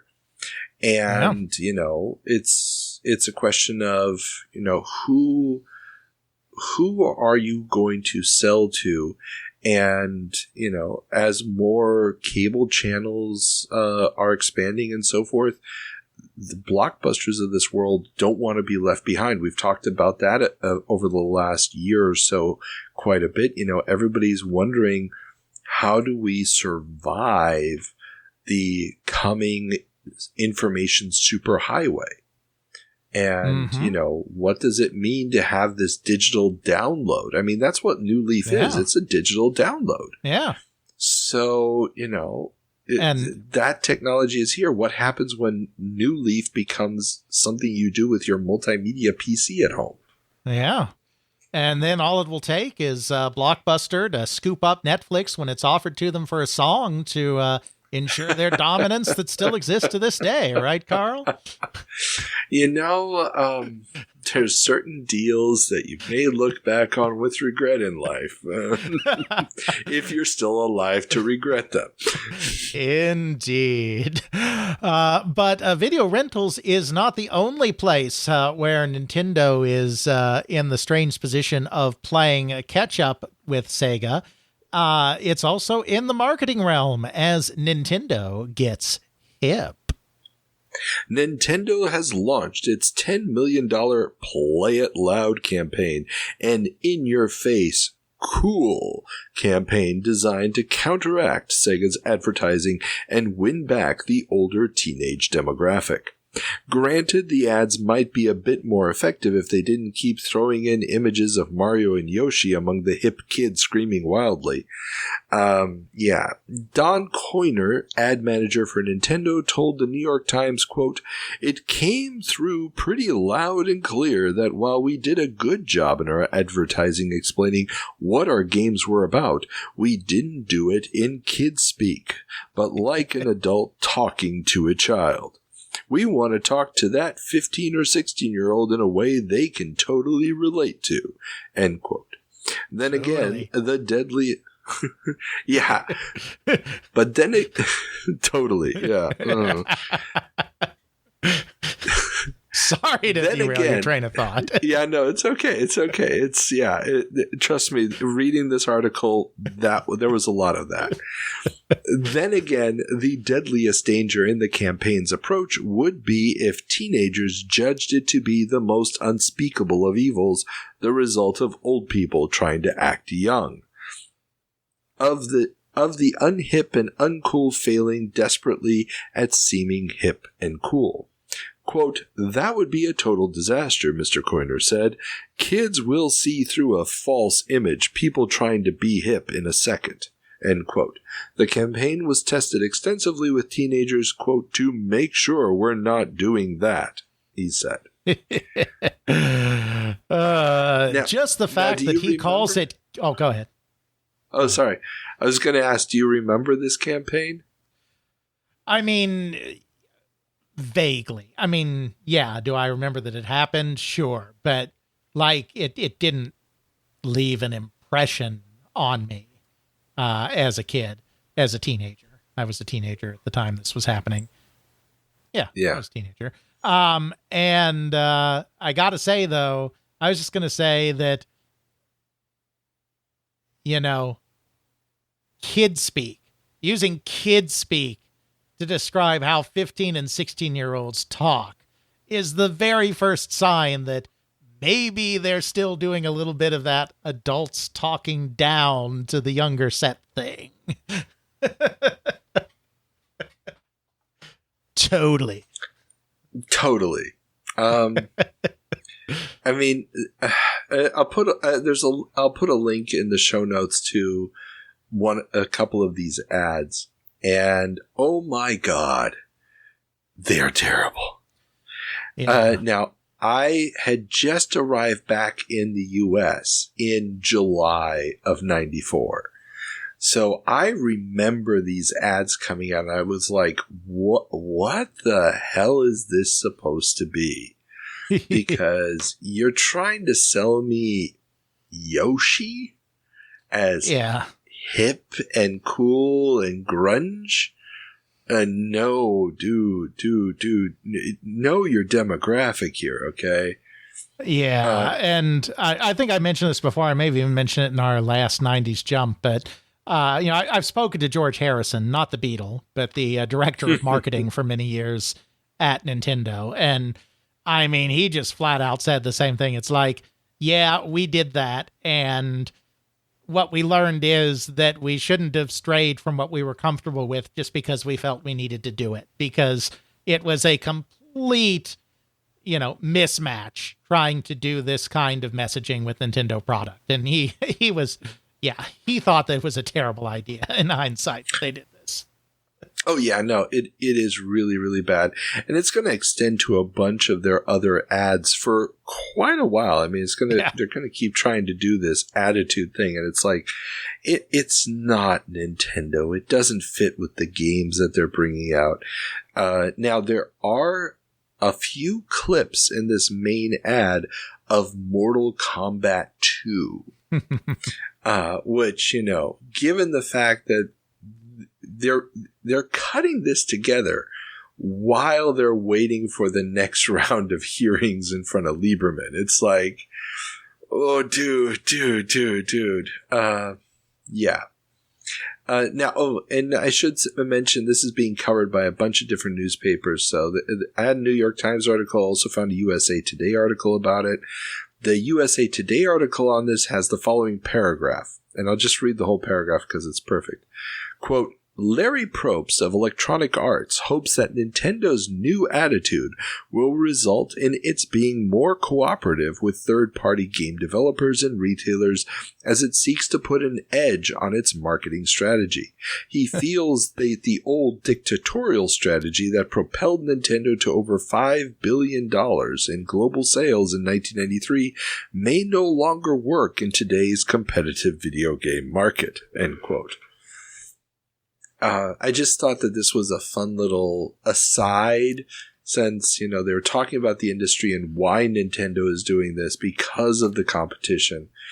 And I mean, it sounds to me like this is, again, I don't have any insight here, but it sounds like this is Electronic Arts, sending a public message that your dream team idea for the N64 is really stupid and you should stop doing that, because obviously EA is not part of the dream team. EA is not going to make one of their flagship games for a Nintendo system that then has to be exclusive to that system.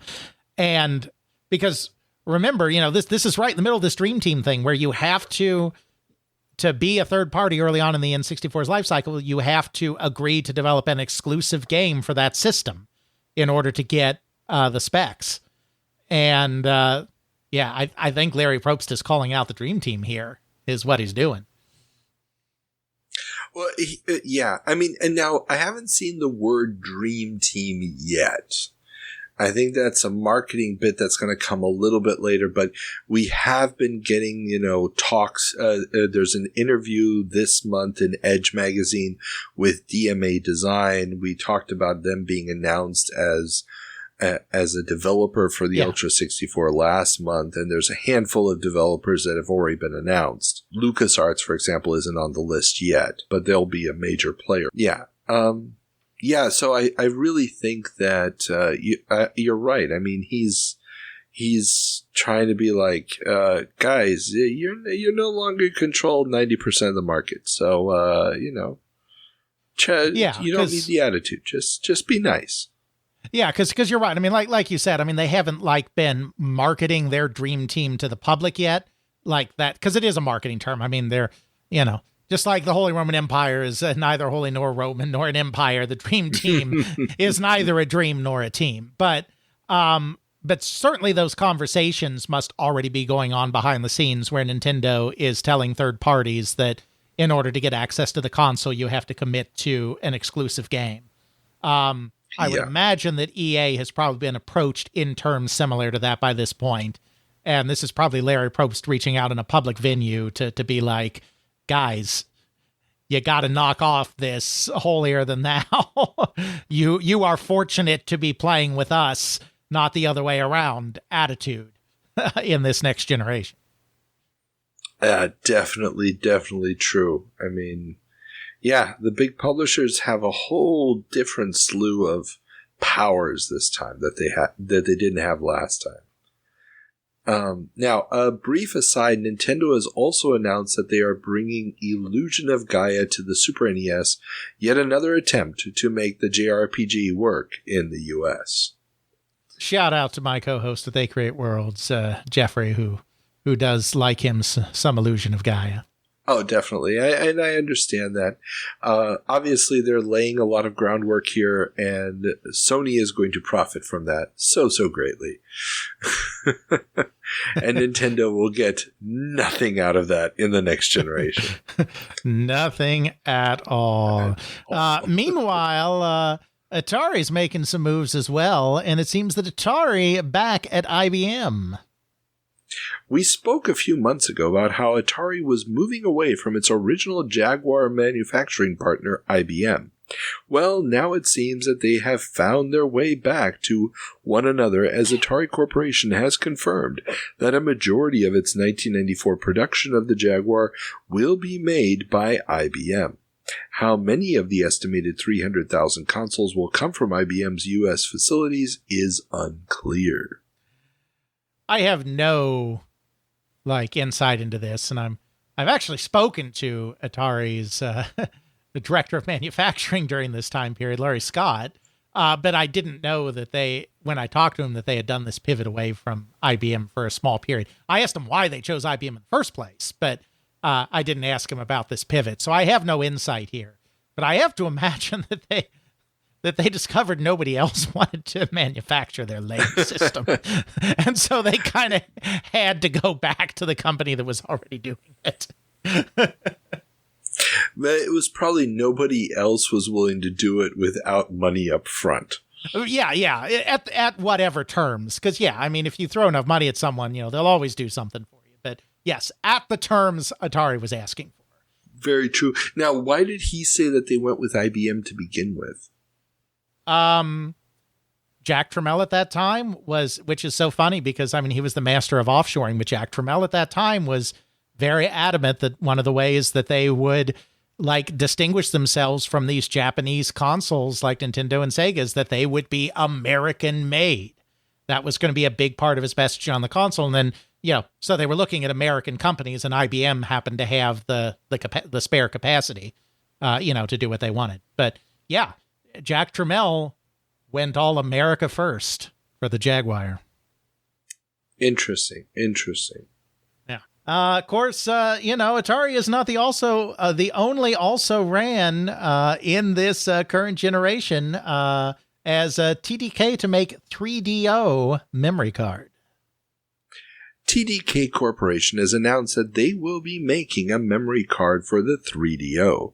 The memory cards will allow 3DO players to save their games and take those saves with them. Yeah, I mean, just interesting that, memory card technology is starting to, get some traction here, even if at this point it's just on a small also ran console. Well, I mean, yeah, it's a solution to the problem of the CD. I mean, the Sega CD has some memory built into it for save games. But, you know, if you want to take it someplace else to all those other friends of yours who also have 3DOs, yeah, you need it. Now, the fact that they're coming up with this concept so late in the game is not a good sign. And these memory cards will only ever get released in Japan. So, there you go. There you go indeed. But remarkably, there are still some companies that consider the 3DO could be a threat. Mostly companies in the same dead-end market of multimedia machines, which is why Philips slashes price to hinder 3DO launch in Europe. Just as Panasonic is about to launch its real 3DO player in Europe, Philips has slashed the price of CDI players from £400 to just £300 and is investing $3 million in a new TV ad campaign to prevent their rival CD-based system from gaining momentum in the European market. Panasonic will be hard-pressed to match Philips' price, as their player has been categorized as a Japanese VCR for import purposes and hit with a hefty 14% tariff. Which I'm sure the good folks at Philips did not have any role in lobbying for. No, definitely not. I would love to know. Obviously, I have no insight there, but I would love to know if Philips was heavily involved behind the scenes in that classification. Oh, I am sure of it. I am very, very sure of it. And yeah, because I mean, they could have made an argument it was an American design system and all this other stuff. No. There was a lobbying effort to make sure that this thing cost as much as they possibly could make it cost. Yeah. Not that that's really going to help Philips out very much for a variety of reasons. But, you mean because the CDI sucks? No. Okay, yeah. But bless their hearts, they're trying. And we end our look at the console market with a little licensing news here. Square teams up with Nintendo.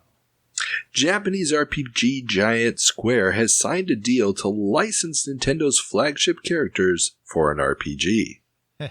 Yes, this will, of course, end up being the wonderfully quirky Super Mario RPG, and is a sign that Squaresoft and Nintendo have a deep and meaningful bond that will never be broken, Carl. Will never be broken. No, of course not. There is nothing that could make Square, ooh, CDs are cheap, and there's lots of space. Stay focused. Stay focused. It's the meme, the guy looking over his shoulder at the girl in the red dress. Yes. That is exactly what this is right here. But this, but what this story does is emphasize, this is foreshadowing, but it emphasizes how deep a betrayal that was. Because, I mean, we talked about Enix earlier too, and, Enix is also going to jump ship, but Nintendo still talks to the Enix people after that. There's still remakes coming out of earlier Dragon Quests on all sorts of Nintendo systems because they had a long-standing business relationship, but it was more of a traditional publisher, third-party publisher, console maker relationship. Like, this just shows how deeply Square and Nintendo are in with each other, that Nintendo would entrust their Mario characters to Square to make an RPG. I mean, these companies are really close. And so that, from Nintendo's perspective, betrayal is going to cut really deep, even more so than other companies that jump ship from Nintendo's hardware to support the PlayStation. Yeah, definitely. And it is, it's also, I think, a bit of a sign, and we saw it also with the licensing of Illusion of Gaia. Nintendo wants wants the RPG thing to work. And I don't know how much of this development was really targeted at the Japanese market and how much was intended to really help promote JRPGs in the West. But I can't imagine that they weren't thinking that this may be the ticket for the West, especially since Square had already done the Final Fantasy, what was it, Mystic Quest, the simplified FF game for the Super NES. Yeah, it's Mystic Quest. So, I mean, it just makes sense that, just fuck it. Throw the Mario characters on there, and let's see if the Yanks will finally eat this one. Indeed. And just for the record, I very much enjoyed Mystic Quest, even though I also enjoyed, Dragon Warrior 4 and Final Fantasy 6. It was charming enough, and it had great music. There you go. So now we'll turn our attention to computer news, where everybody's favorite home computer industry train wreck continues as Commodore bankruptcy gets messy. On July 19th, the Philadelphia Inquirer reported that the bankruptcy filing by Commodore International Limited in the Bahamas has hit a bit of a snag, as creditors are trying to move the venue of the bankruptcy to New York, where Commodore International's stock had been traded until May 2nd. The main issue seems to be that under Bahamanian,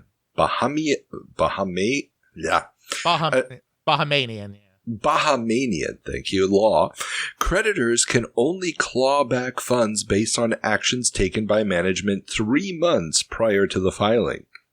This is in contrast to U.S. bankruptcy law, which would allow for a clawback going back a year. This could affect several large transfers, including transfers of assets and subsidiaries within the company. There are currently 4 major creditors owed money: Prudential Life Insurance and its subsidiary Pruco Life Insurance of Newark, New Jersey, Anchor National Life Insurance of Los Angeles, and Daewoo Telecom of Korea.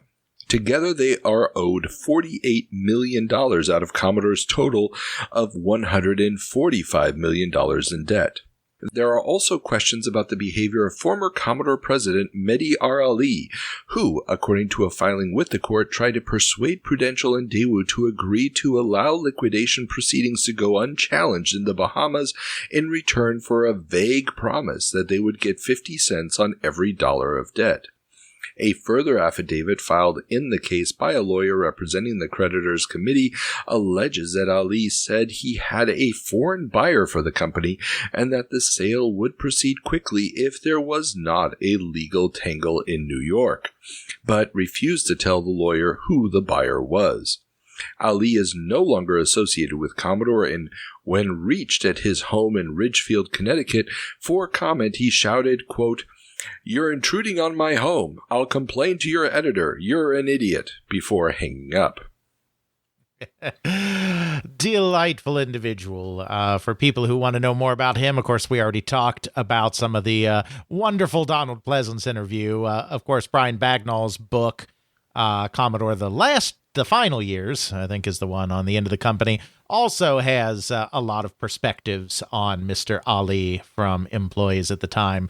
Yeah, this is clearly, we've talked about this before, but the entire purpose of Commodore, once Jack was well and truly out of the way, was to maintain Gould's lifestyle. That was it. That was basically the entire reason the company existed. And it seems to me, and Ali was a very, very, very close confederate of Gould. So, Ali is certainly at any given time acting in Gould's interests.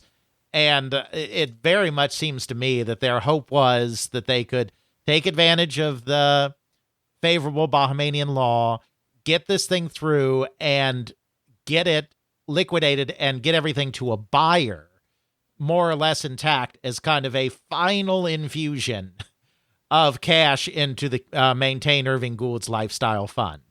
And it's just as obvious that the creditors are not exactly enthused about being part of this plan.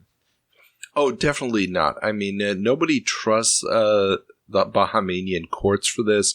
And the article really does sort of play around. It's a very long article, actually. And, it goes back and forth because, the Bahamians are like, hey, we're not primitives here. We know what we're doing. But at the same time, everybody's like, we just want to get as much out of this as possible. Unfortunately, of course, Commodore is an asset that is very quickly going to lose its value, as all computer companies do, because, well, every day that goes by, especially now in the summertime, you're getting closer to that Christmas season, how many more people are going to want a CD32? We just heard about all the new systems coming out. This is going to be a make or break Christmas. And so, and it's an interesting thing to note here in this July 19th article, they list that there are currently at least 4 bids for the company with the court. Amstrad PLC of the UK, Philips Electronics of the Netherlands, Samsung Electronics of South Korea, and the management of Commodore UK have all put in bids. Yeah.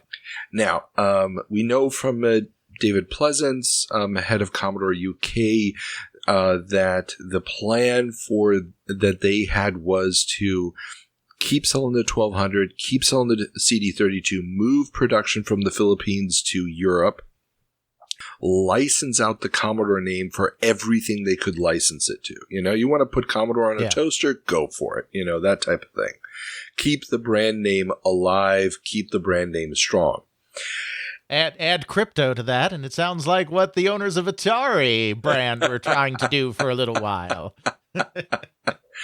Very much so.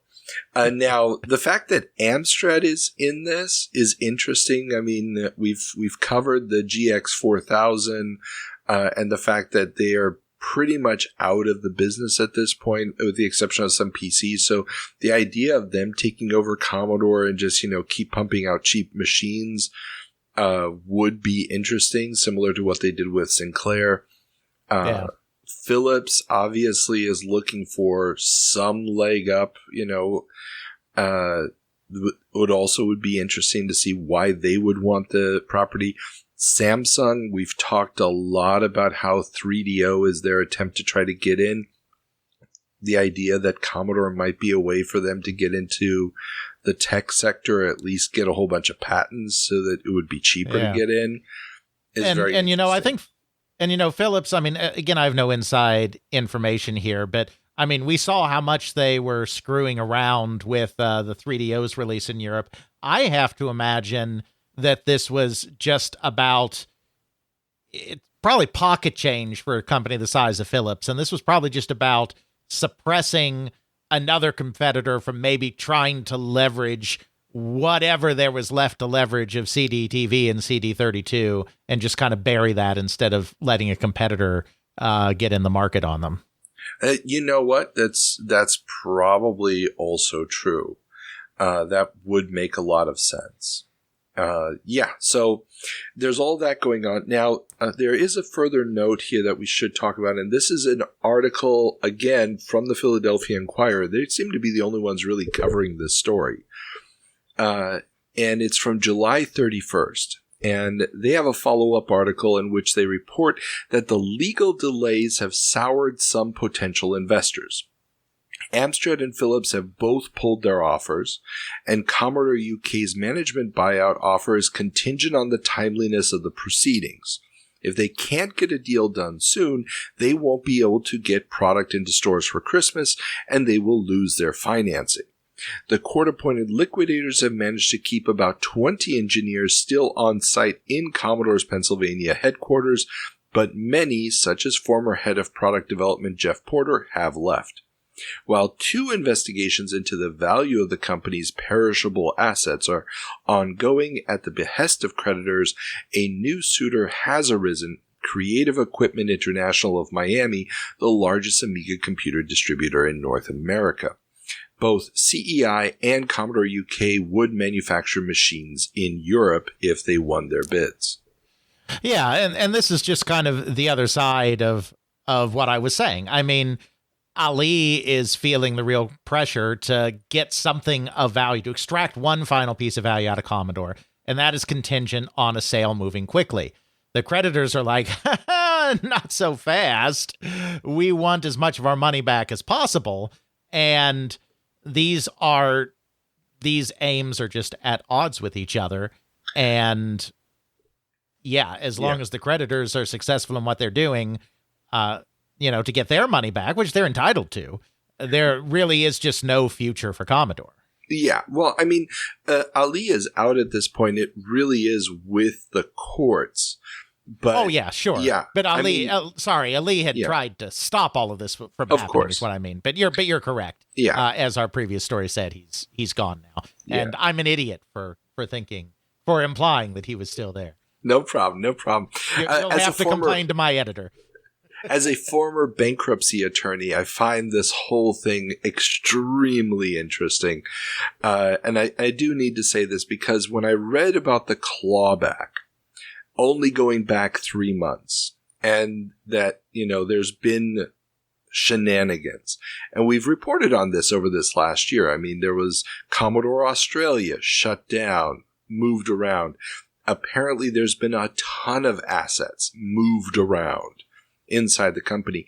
And we know that Commodore UK, for example, was run completely separate from the others. So, and this was a problem Commodore often had, where they would develop a product, and if the subsidiaries like Commodore Germany, Commodore UK simply didn't order any product, then that product would die.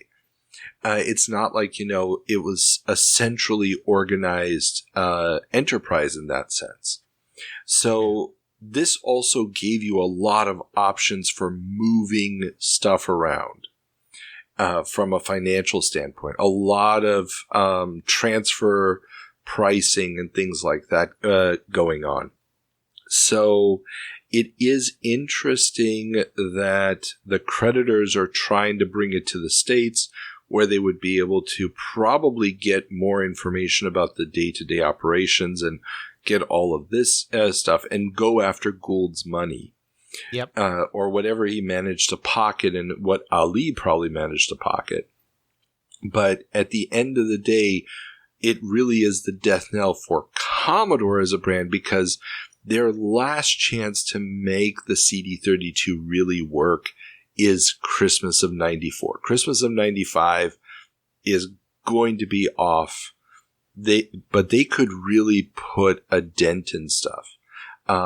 Obviously, what will happen is that the German company SCOM is going to buy them. We'll report on that in the months ahead. And that is actually, and what I didn't know at the time it happened, was that one of the key figures in making that purchase possible was the head of, or one of the heads of Commodore Germany. So there was always a bit of a rivalry between Commodore UK, Commodore Germany, and apparently that may or may not have been something that was sort of prodded along by Gould and Ali. Was Harold Speyer still in charge of Commodore Germany at this point, or? Well, he's not the key figure. There's another gentleman who's actually written a book as well. I met him briefly at a show. There is interesting. There is a German book about the history of Commodore. Oh, I would love to have a copy of that, because I could machine translate that fairly easily. Wait. Yeah, the book is called Meine Erinnerung an Commodore und Amiga. So, My Memories of Commodore and Amiga by Petro Taras, and I'm going to kill it, Chedchenko. He was basically just an administrator at Commodore Germany all those years, but he was also a key player in organizing the SCOM purchase. The book has mixed reviews online. Like I said, I should have just dropped the coin. It's a self-published book. That's why it was very expensive, and I decided against it at the time because I didn't really know who he was. In retrospect, it was probably a bad idea. But yeah, you can still find links to it online. I'll put a link to an online store that is still selling copies of it in the show notes. Absolutely. Now turning our attention to some computer technology news, Real Magic brings FMV to PC. Billboard has a write-up on Sigma Design's Real Magic MPEG decoder board for PCs. The board allows for playback of video at 30 frames per second decoded in the MPEG-1 standard, including the new video CD movies promoted by the CDI platform. Julian Nguyen of Sigma Design says, quote, "It's very close to TV quality. There's none of the jerkiness you will see with computer video, and you have a full screen of video and not that tiny window," end quote. At $449, the card is a very pricey affair, but then again, it also acts as a sound card. Or you can get the version without the sound card functionality for $349. Oh, the add-on market for PCs in the mid-90s was just nutso. All of these promises of multimedia and all of these companies delivering it in these different ways, all of which were incredibly expensive. Well, and the reason I included this, I mean, normally I wouldn't have included a story like this, but it kind of sets the tone, and I like the fact that it was including the prices. Because we've been talking for months now about Sillywood, we've been talking about the rise of full motion video, and what we need to remember, and it's easy to forget, is that there are multiple MPEG standards. Yep. And MPEG-1 sucks. We've talked about it with the video CDs. We talked about how video CD movies, things like Top Gun, looked all blurry and were hard to read.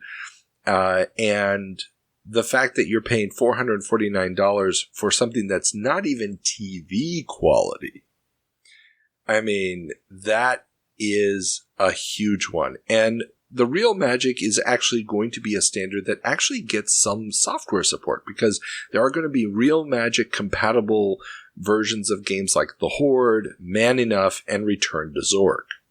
Mm-hmm.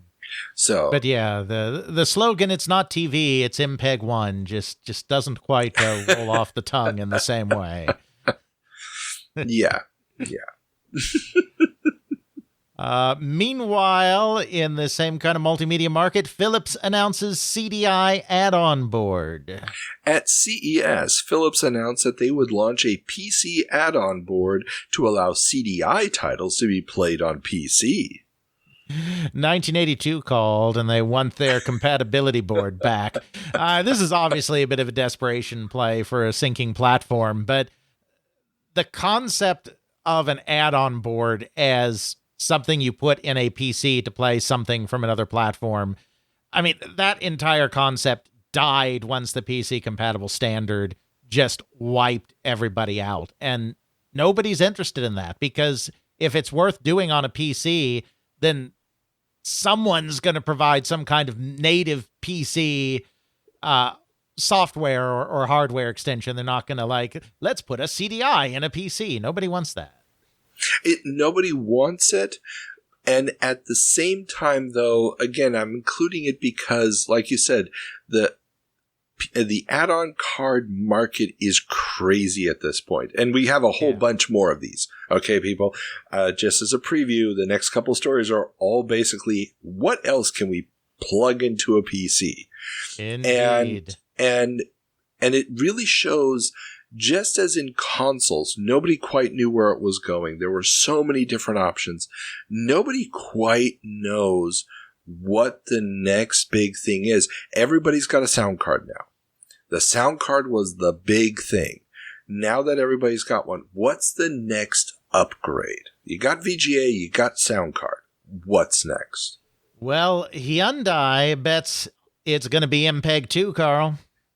While Sillywood is ramping up production on software using the MPEG-1 standard, Hyundai Electronics America's digital media division is designing a new chip planned for set-top boxes that will use the MPEG-2 standard, as MPEG just isn't up to the task of delivering video quality sufficient to compete with TV and VHS. And that's kind of another part of this technology scramble that's going on in this time period, is the idea that, okay, we have the multimedia revolution, we have the World Wide Web, we still have a populace that is kind of starting to get on board with the idea of the computer, but is not entirely on board with the idea of the computer. And so the set-top box was seen as a way in this period of time to bridge that gap between those that want access to the web but are not comfortable with or do not have a PC. And so here's Hyundai coming in and trying to improve the multimedia capabilities of set-top boxes, because that's another front in this multimedia war that's opening up right now. Well, and not only that, but they're just developing a chip to do it. I mean, you got to remember, the better the compression, the better the video standard, the more processing power you need for that. So the idea that once there's an MPEG-2 chip, you can put that on a PC card as well. I mean, there's no limitations to that. Now, this is not the only big tech development that could make video, digitally compressed video a reality. Also have here, Optical Disc Corporation showed off a CD using 8x density at the Replitech International 1994 show. Did you know that there was an entire convention just for people that replicate media files? I did not, but it does not surprise me. No. Just because I've come to learn that there is no niche too small to have a convention and a trade publication. Exactly. Now, so this is anybody who's running a tape duplicator or CD duplication plant or whatever else duplication, VHS, they would go to Replitech International and see all the latest technology developments.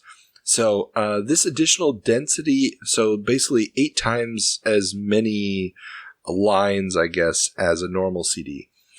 This additional density makes it possible to put a full 2 hours of MPEG-2 compressed data at the CCIR 601 standard. So that is the pretty much the standard for MPEG-2.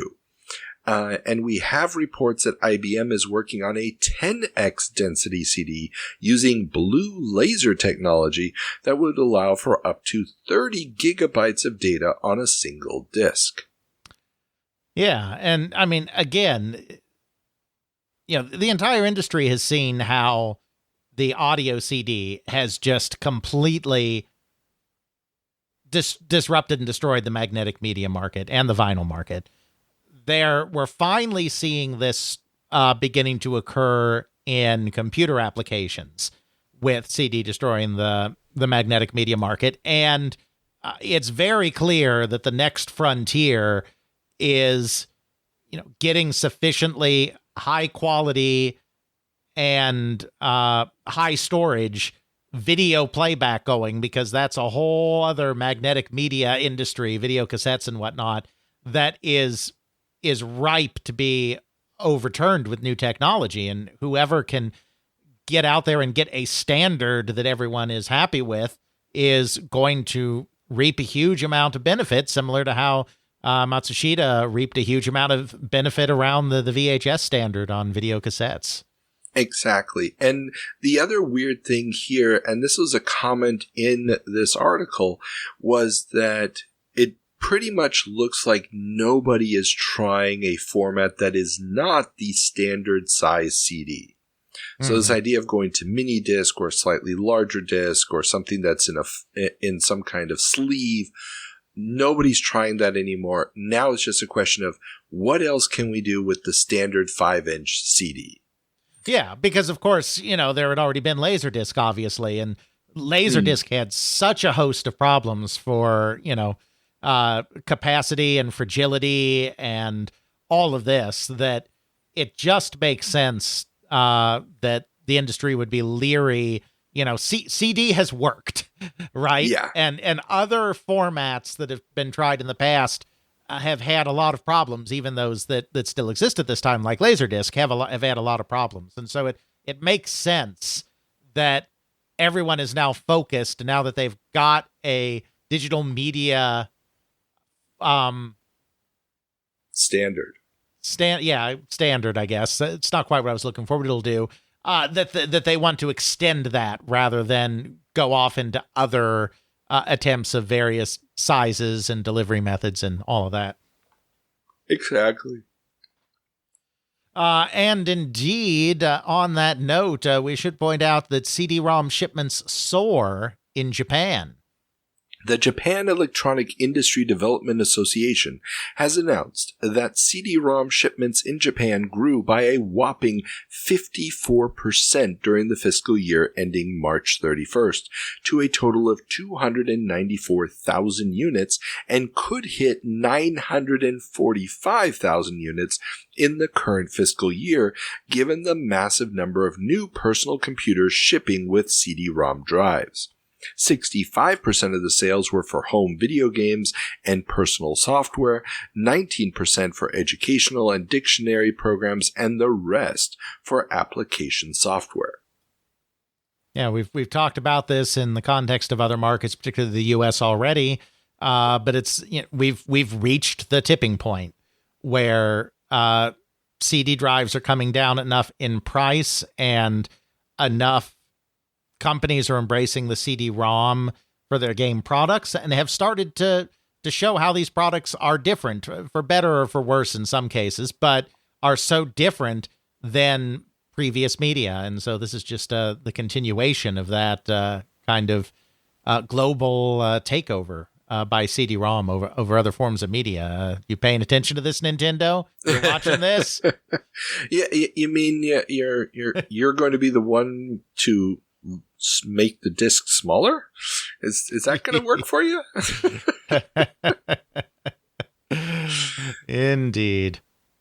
Now moving on to the other big technological area, this burgeoning realm of 3D graphics, we have a few stories, starting with 3D Labs brings 3D acceleration to X Windows.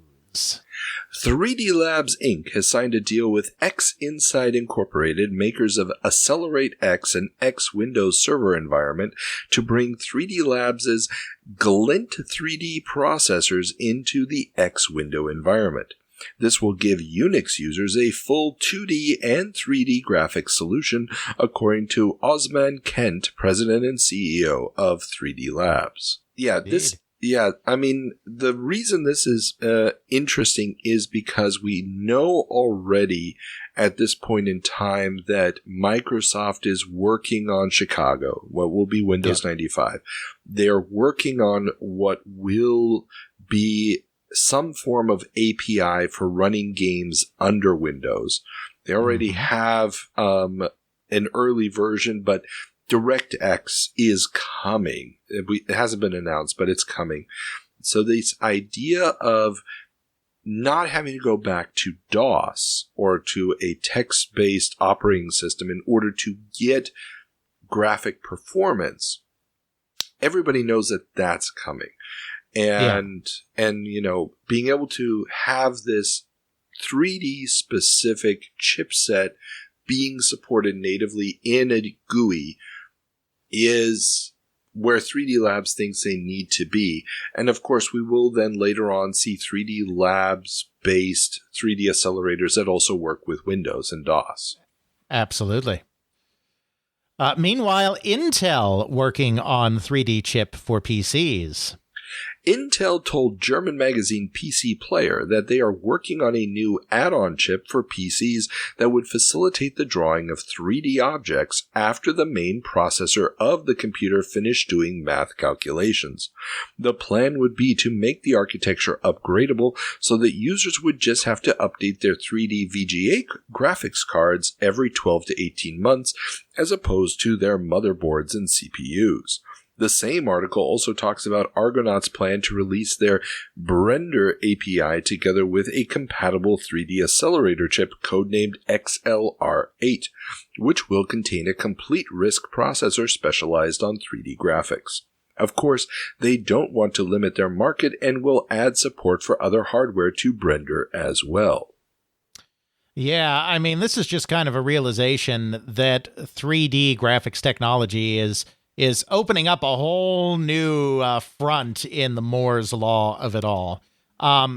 Because 3D graphical technology and video card kind of technology, video processing, I should say, technology is changing so much now that there's a realization that this is going to be something that's going to obsolete systems in the future far more than the CPU.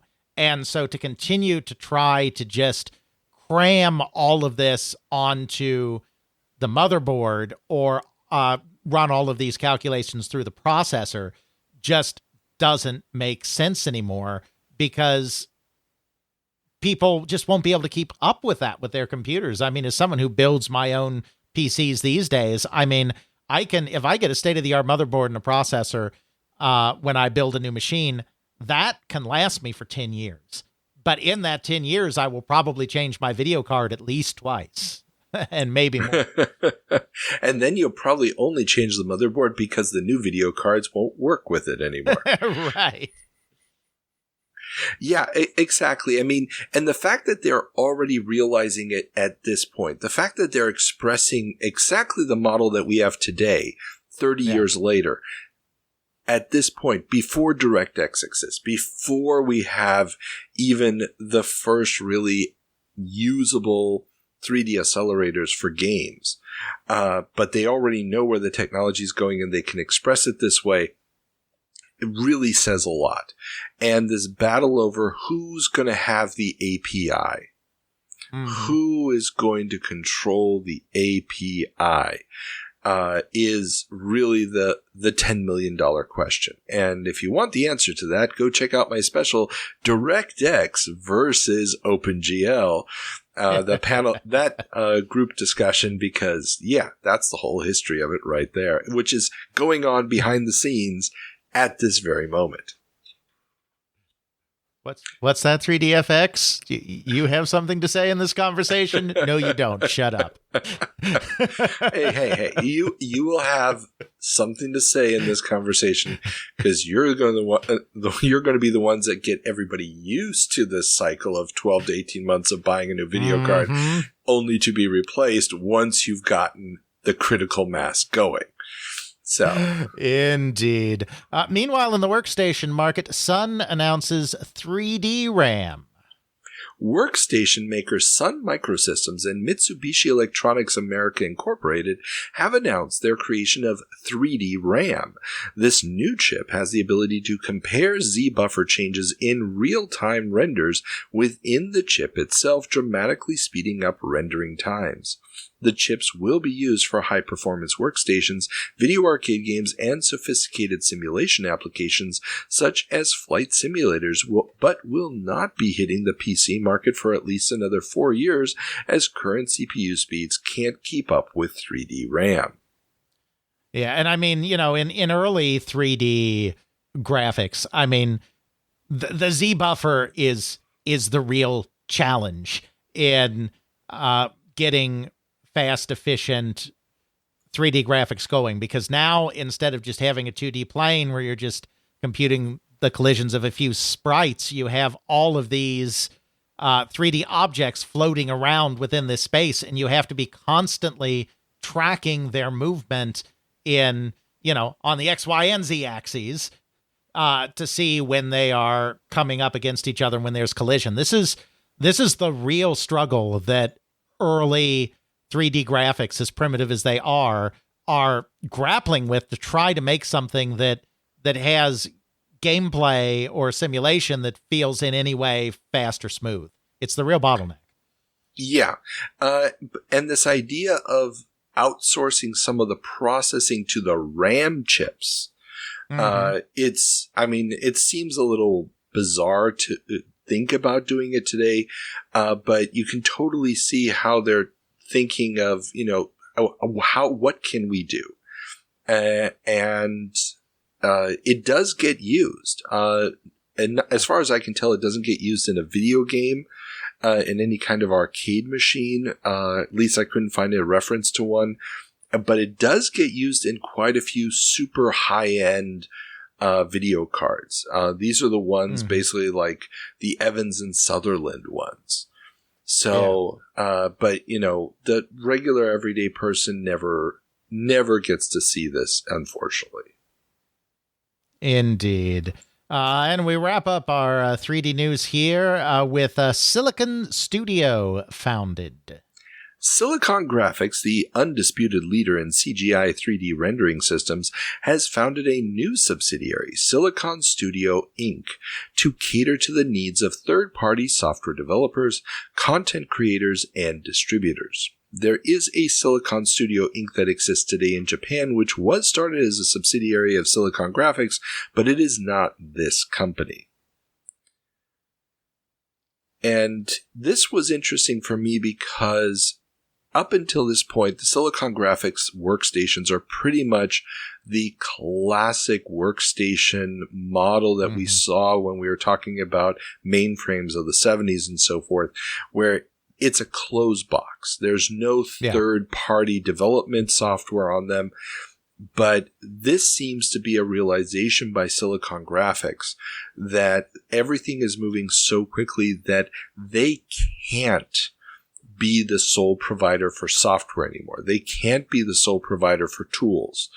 And Silicon Studio is supposed to give them an extra step into this third-party software developer area and make sure that their systems continue to be the ones everybody's using.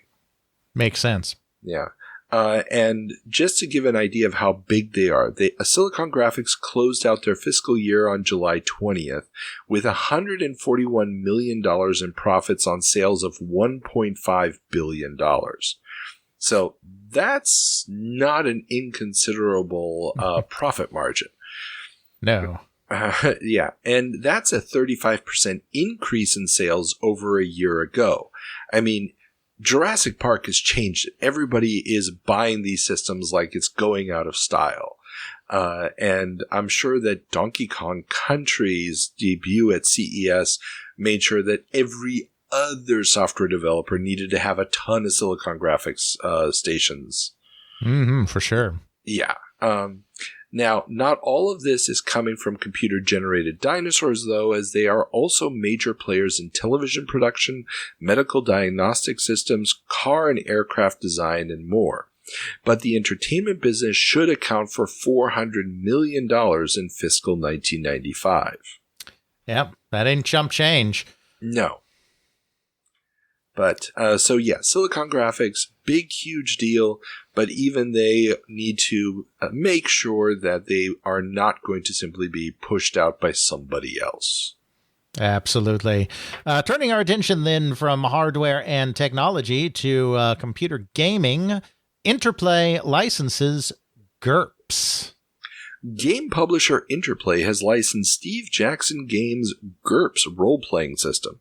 Interplay plans to use the generic universal role-playing system as the basis for a new game engine, which can then be used for any role-playing scenario.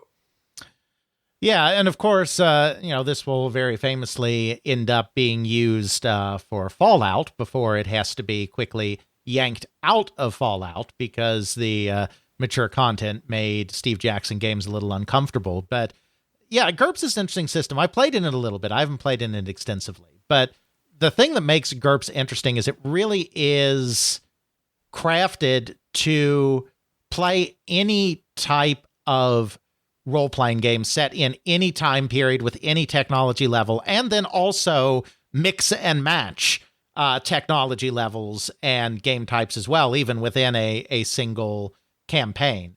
It's a bit fiddly, and it's a bit wonky, and it has some balance issues in certain areas.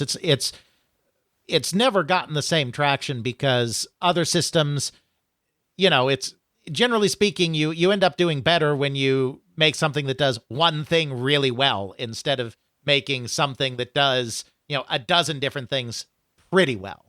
And so more focus, it always tends to be overshadowed by more focused systems, but it still exists. It's been in its 4th edition for a long time, and they still release new product.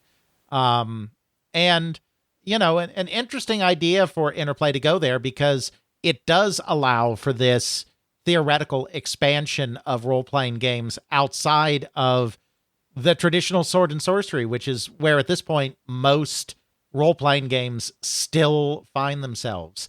Obviously, there have been a few science fiction ones over the years as well, but there's been this real narrow focus on these couple of areas, and the well seems to be running dry in those areas with a lot of high-profile companies starting to fail. And so I can see them, even though they never end up using this, see this as a way of being like, okay, we're known for our role-playing games. How can we like break role-playing games out of these couple of niches that they're in and try to reach some different audiences in this genre? Well, not only that, but the idea of having one game engine that they can reuse, similar to what SSI did with the Gold Box engine. You know, they got Buck Rogers out of it. They got Spelljammer out of it. They got Dragonlance and Forgotten Realms out of it. Mm-hmm. So I think that this realization that you need a game engine that you can reuse not just for one game series, but for multiple different series. Because this is also the same moment in time when it is licensing out the Wolfenstein engine. I mean, we get Corridor 7 is being reviewed in magazines this month. There's a couple of other Wolfenstein licensed games out there. The Doom engine is being licensed. I mean, we haven't seen another game using the Doom engine hit the reviews yet, but everybody knows those games are out there. I believe I know Interplay does a couple of first-person games around this time as well, and I just can't remember if they licensed a pre-existing engine for them. But this idea that one engine for multiple types of games is an idea that's in the air. And also SSI just launched the Al-Qadim game that also has a new engine that's supposed to be used for all the D&D properties. Snicker, snicker, snicker. Exactly. But, spoiler alert, that's not going to happen. No, I mean, there's definitely that engine stuff going on, but I do also think that this shows that Interplay has this idea here of we can expand the role-playing game beyond these narrow genres that it's been in as well, which of course they're going to end up doing with Fallout. Yeah, exactly. I mean, and yeah, Fallout is going to be the original Fallout will still have the GURPS thing listed someplace on the box. It says GURPS. Because it was very last minute, and the star system that they come up with to replace it is, of course, very similar to GURPS because they only had so much time to rip it out. But, exactly. Now, interesting side note here, it's also mentioned in the article, Interplay has also invested in North Star Studios. And that's the studio that has recently been founded by a friend of the show, Ronald Spitzer, formerly of New World Computing. And the interesting thing here is that North Star Studio is also going to be the first American licensee for the PlayStation. So they're working on a PlayStation game that will never actually be finished, but they're the first licensees, and Interplay has already, invested in them. So in theory, it makes sense that Interplay might be trying to get onto the PlayStation here. Indeed. Then we turn our attention to one of Interplay's competitors in this role-playing space as Scorpia stings Pagan. Computer gaming world's notorious RPG reviewer Scorpia eviscerates Ultima 8 Pagan. I'll quote directly from her. Overall, Pagan is a disaster and an embarrassment to Origin, Lord British, and Ultima fans everywhere. It tries to go in two directions at once and succeeds only in tearing itself apart, failing dismally on all fronts. It may have Ultima on the box, there may be an avatar of sorts in it, but that does not make it an Ultima. Given what I have experienced here, I am not looking forward with any eagerness to Ultima 9. If there is one, we can only hope it will not be anything like this. Well, good news, it won't be. It'll just be a completely different kind of mess. Yes.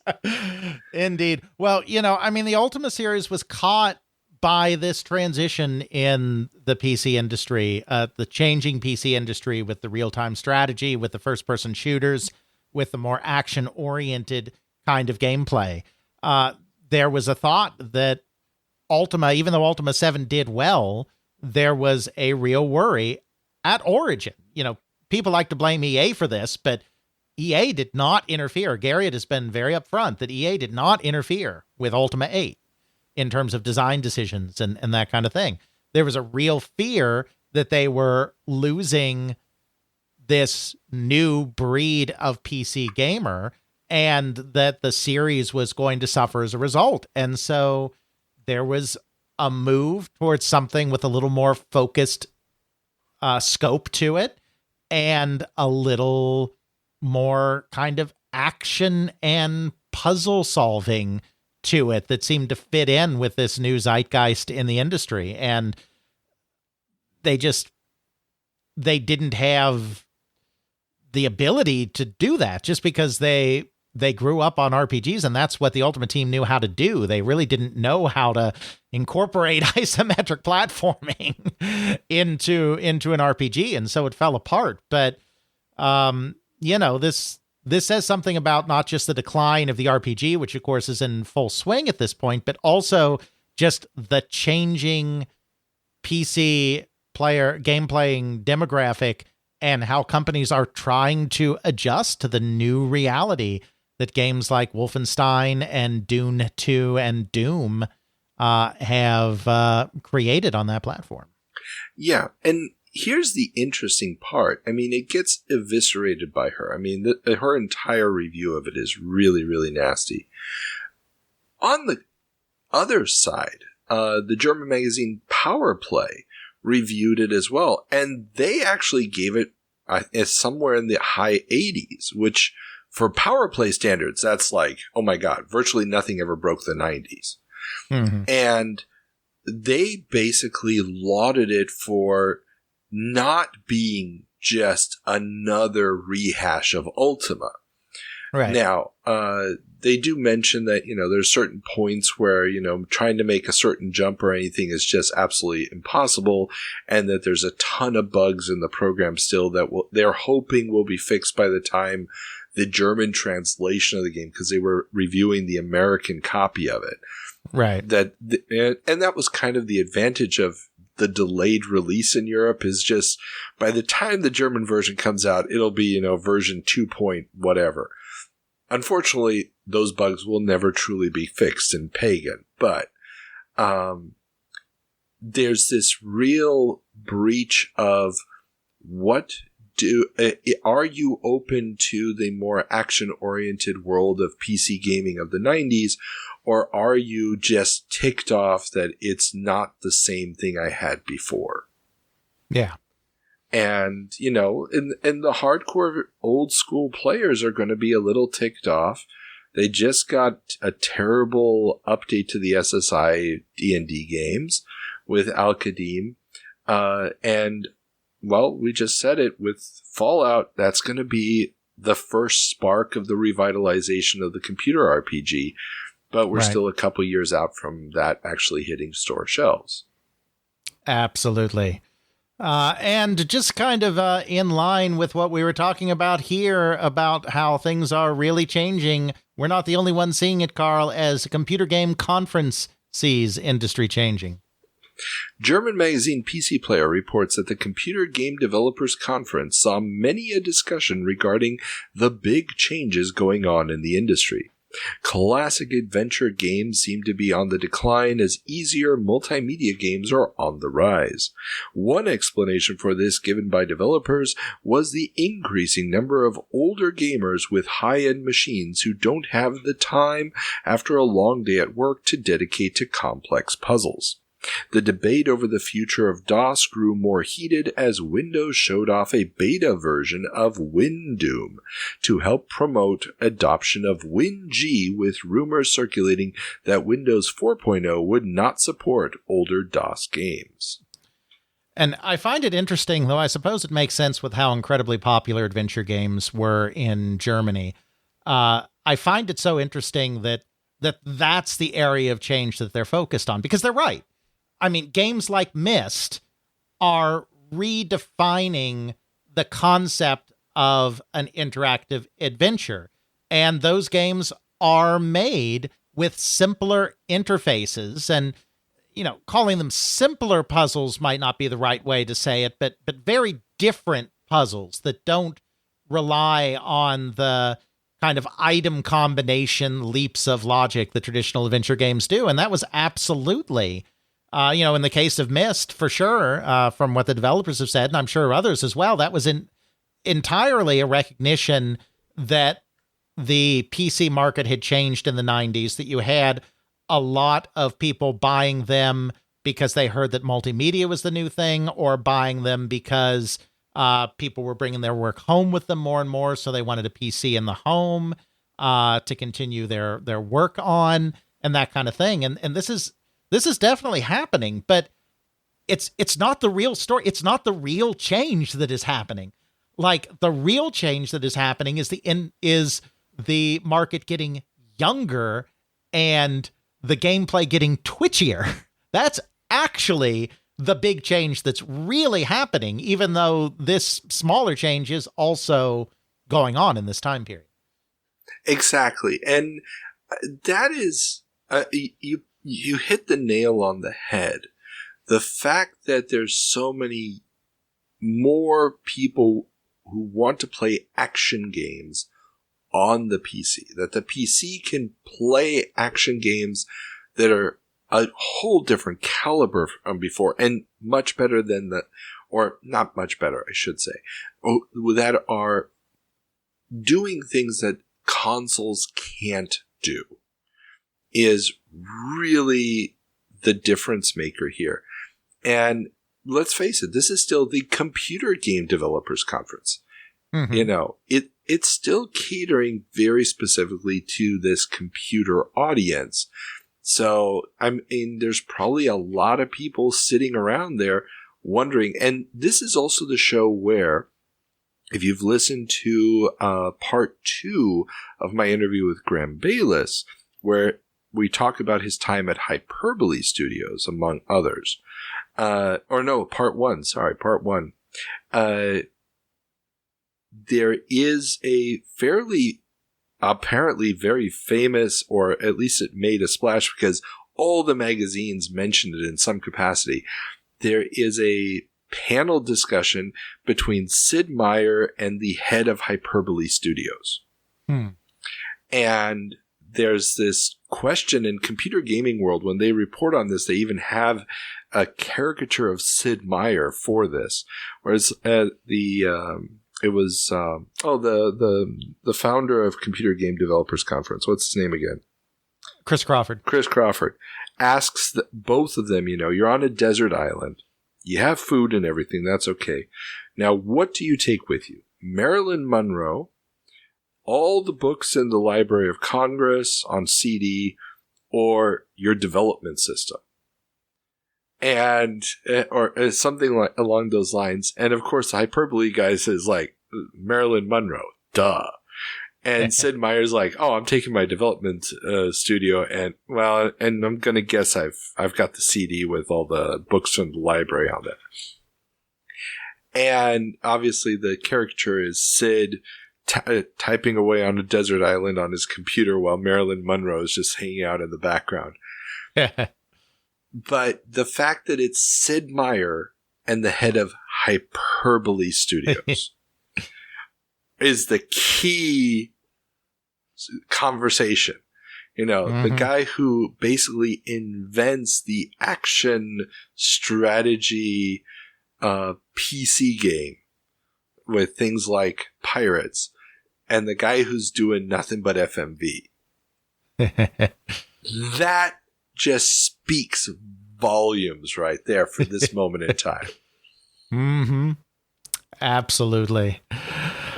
Turning our attention then to some online gaming news. Catapult to launch this Christmas. THQ will market the Catapult console modem for the Genesis and Super NES this Christmas.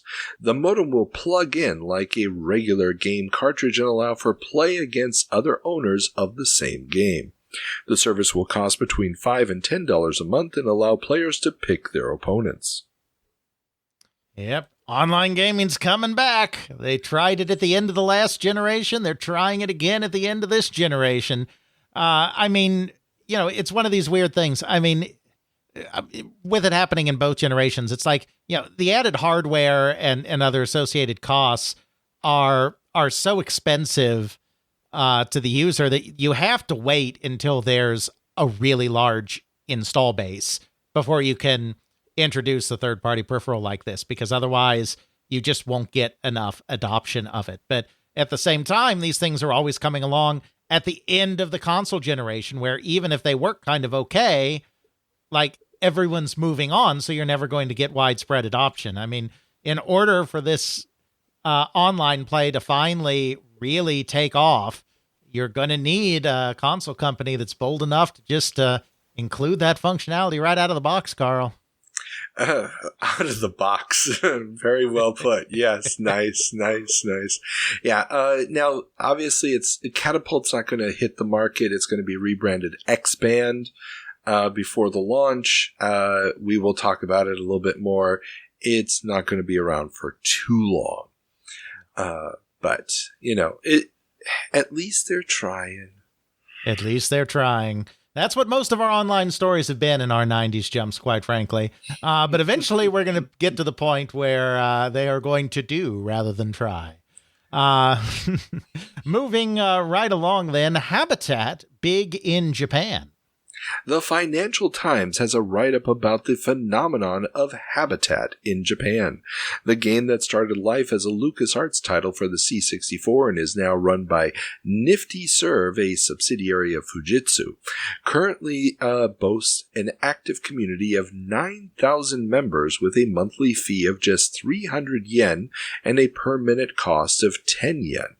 This can add up to tens of thousands of yen for those active users that get lost in the world. Yeah, I mean, obviously that's pretty small by even the standards of online communities 3 years from this date. But at this time, when there hasn't really been much of a successful online community devoted to a single world like this, I mean, there's been some success in, broader services that also happen to include games as part of them. But, is really quite interesting. And I think it just comes down to the fact that, it's very visual, and the Japanese really appreciate visual media. And, LucasArts had gone in with companies like Fujitsu that are involved in the multimedia PC market in Japan, which had a little bit of buzz in this time period. And so I think it just appeals to the sensibilities of that culture a little bit, having this very visual world that you can interact with other people in. But yeah, it's much bigger in Japan than it ever was in the US in its final releases, Club Caribe or whatever it was. Yeah, I mean, well, Club Caribe was just a reworked, rejiggered, simplified version of the original. Exactly. But yeah. Exactly. Yeah. I mean, and this is going to keep going, and it's going to evolve. It's going to get a different name afterwards, and it will also then basically, I think it's related to Second Life in some way. I can't remember what the lineage was. We talked about it years ago on our 20-year jump. That Habitat is going to get a different name. It basically gets relaunched a couple more times, and I'm trying to remember which game it ends up being. Dreamscape. That's it. Dreamscape then goes on. Okay, no, it just ends with Dreamscape. Yeah. I didn't think it had anything to do with Second Life. It just ends with Dreamscape, yeah. So it'll go on and become the game Dreamscape, and obviously then other competitors like Second Life will take over from. Indeed.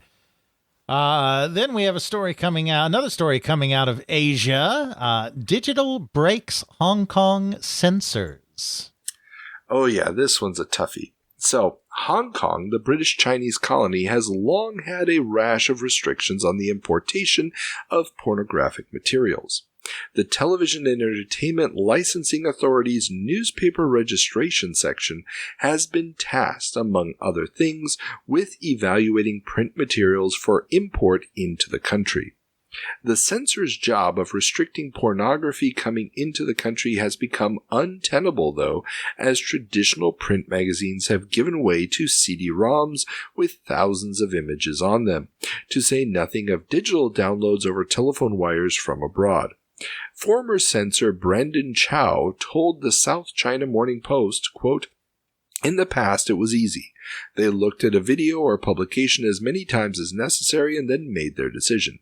But now, not only are there CD-ROMs for which you have to have some computer knowledge, but we are also seeing some computer games which get more and more obscene as you progress through the levels. So you have to have someone who can play the game in front of the tribunal and go right through to the highest level. Sometimes if they make a mistake, they have to start all over again." End quote. I'm sorry, because, all men are 10-year-olds at heart, but I like that part. They looked at a video or publication as many times as necessary. Sorry, yeah. It's like, I'm not quite sure. Let me check that image again. Now I think I need to look at it one more time. Yeah. I'm done. I mean, I can go on to the next one now.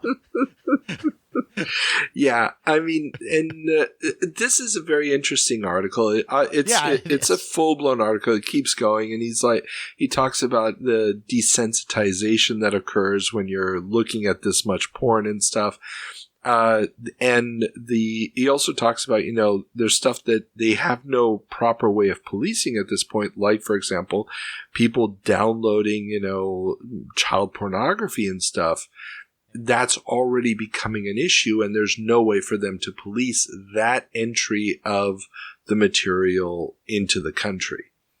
And so, and they're having to pull in people from all over, and because the material is getting more and more hardcore, it's also becoming easier and easier for people to burn out. And so, yeah, a lot of the modern issues with censorship or lack of censorship and unfettered access to materials, it's starting here. This is the beginning of the multimedia age. Indeed. And again, because I'm, 12, when you talk about burnout in this field, it just makes me think of Futurama and the mind is willing, but the flesh is spongy and bruised. Death by snoo-snoo. Yeah. Indeed.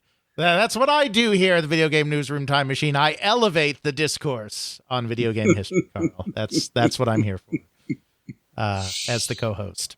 Thank you. Anywho, one final bit of online news as Virtual I.O. teams up with TCI. Seattle-based VR company Virtual I.O. has announced an agreement with cable TV operator Telecommunications Inc., whereby TCI will market test Virtual I.O.'s personal display system and PDS gamer headsets. The PDS systems create a virtual screen projected in front of a user's eyes. The glasses will be marketed to TCI subscribers and subscribers of the Sega channel. So it sounds like this is less virtual reality, less Oculus and more Google Glass. Is that what they're going for here? Basically, yeah. What it is you get these little pieces of glass a few inches away from your eyes. The image is then projected onto it, so it looks like there's a screen hovering in front of you. Mm-hmm. And it's just basically, it's the idea of you're sitting in your living room. It looks like you've got a screen the size of a movie theater screen in front of you. Yeah, I mean, I can see why. I mean, obviously this kind of thing doesn't take off, but I can see why they're doing this because especially when you're starting to think about set-top boxes and what we were talking about before, how they're trying to bring the internet into the living room through set-top boxes and the TV. Like, I know this has more uses than just that, but one of the real problems is the resolution of those CRT screens and trying to do stuff with text with a traditional computer setup. So I do have to wonder if that's part of the logic behind this. I mean, yeah, there's also the thing where it's like, oh, now it looks like you're in a movie theater when you're watching a piece of media. That could be part of it too. But I have to wonder if this is trying to get around some of the challenges of interfacing with text and the World Wide Web on a television. I don't think they're really thinking of those services yet. I think it's far more the issue of these glasses are expensive. Yeah.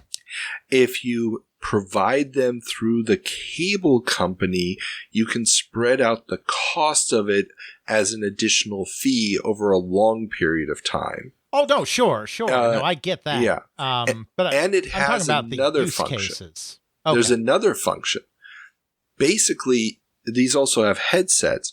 You can have multiple people in the same room watching completely different programs because the cable line is bringing the signal in. Okay. And they're also doing this, marketing it to the people who have the Sega channel. Right. Because this is in Seattle. I believe this, test market, one of the test markets was Seattle. That would make sense. So the idea here is that you can have little Johnny playing his Sega game without needing a second television set while everybody else is watching the news or something. Gotcha. I hadn't thought of that. That's very interesting. Yeah. So, I mean, and cable allows you to watch multiple programs at the same time. As long as you don't have to go through a decoder box for the signal, you're okay. Basic cable channels are just coming undecoded through the line. Right. So, not a problem. Absolutely. All right, moving on then to a little bit of retail news. First of all, Microprose goes to Russia. Microprose Incorporated has signed a distribution contract with Russian firm Lamport. This marks the first such deal for Microprose. Most of the software distribution in Russia is pirated, and the dawn of CD-ROM may finally give legitimate software a path to entry. I mean, that just makes me laugh. I mean, I understand that obviously CD-ROMs in this period of time were a lot more difficult to pirate than floppy disks were. So when you look at it from that perspective, I see what they're saying here. On the other hand, all of these markets that have already been given over entirely to piracy have already been introducing largely Taiwanese and Hong Kong-based, like, pirated cartridge systems, like Russia's own Dendy. And so it's like they're already, like, involved in the pirating of stuff that is much harder to pirate than CD-ROMs, which is ROM cartridges. And so from that perspective, it's like, I don't know that CD-ROM is going to solve this. Well, actually, and here I can talk about the Argentine model here. Sure, because go ahead. Exactly the same thing is happening in Argentina around this time. The first legitimate software companies, distribution companies, are going to start popping up in Argentina around 95, 96. And it's because of CD-ROM. Now, yes, they have the Dendy, and when I was in Argentina, we had the occasional NES clone system. But they were very, very limited in their penetration. And computers were the primary way for people, even if it was just an IBM PC or a Commodore 64 or whatever. Computers were popular because that was the only way you could get software. If you're still relying on physical imports of the Taiwanese cartridges, when you're dealing with a third world country, that's still a huge issue of bringing it in and trying to distribute that physical media. Whereas if you can make a copy of a floppy diskette, all you need is one box of floppies, land in a store someplace, and now you are reproducing games. Okay. Yeah, and true. Because you don't control internally in the country the reproduction of cartridges. Right. And so CD-ROM, for the first time, allowed you to be able to cheaply manufacture copies in the country without having to rely on imports, and you didn't have to worry about anybody copying them until the CD burners become very widespread. Okay, that's fair. So there's a window of time when suddenly piracy is going to take a backseat, and there is room for a legitimate market until the CD burners really take off. Fair enough. And that won't be until 98, 99. Yeah. So we got a few years here where you might get a legitimate.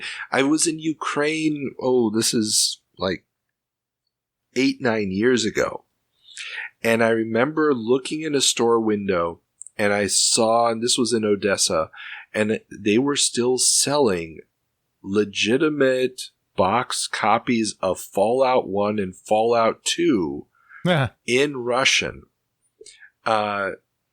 Because those were games that still had legitimate distribution and had been translated from around this time period. Yeah. So, very interesting. Yeah. Meanwhile, back in the United States, FuncoLand grows. Funko Incorporated, parent company of the FuncoLand chain of video game retailers, announced their quarterly earnings.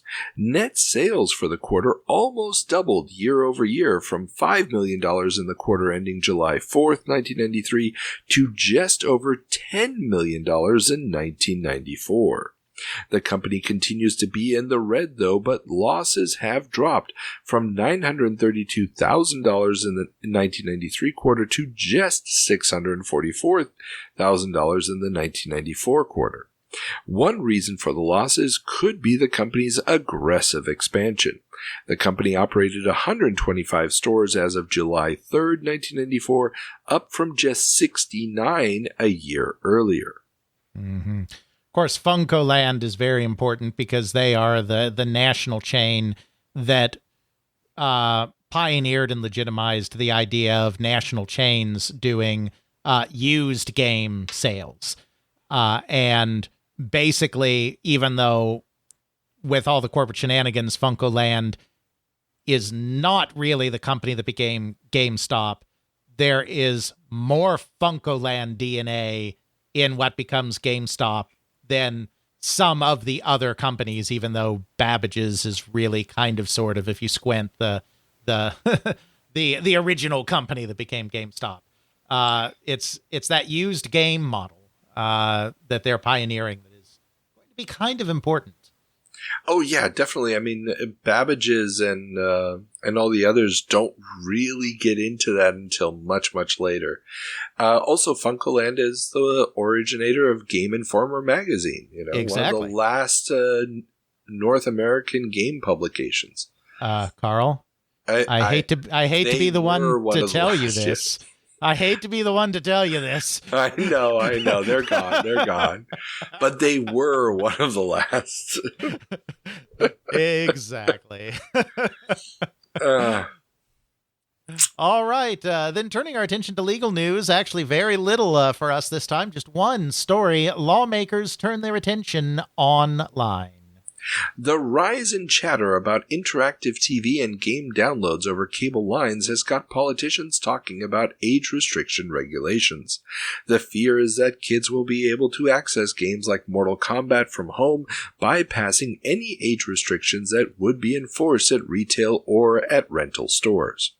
Representative Edward Markey, Democrat from Massachusetts, is leading a campaign against violence on TV. He is the chairman of the House Energy and Commerce Telecommunications Subcommittee and held a hearing on the developing market of video game channels. A Senate hearing is planned for next month. While the Sega Channel is the only such avenue for games to consoles at the moment, analysts expect the numbers to mushroom, and not all providers are expected to implement parental blocking systems like the one Sega has implemented that allows parents to block games based on their ratings. Yeah. Yeah, it's interesting.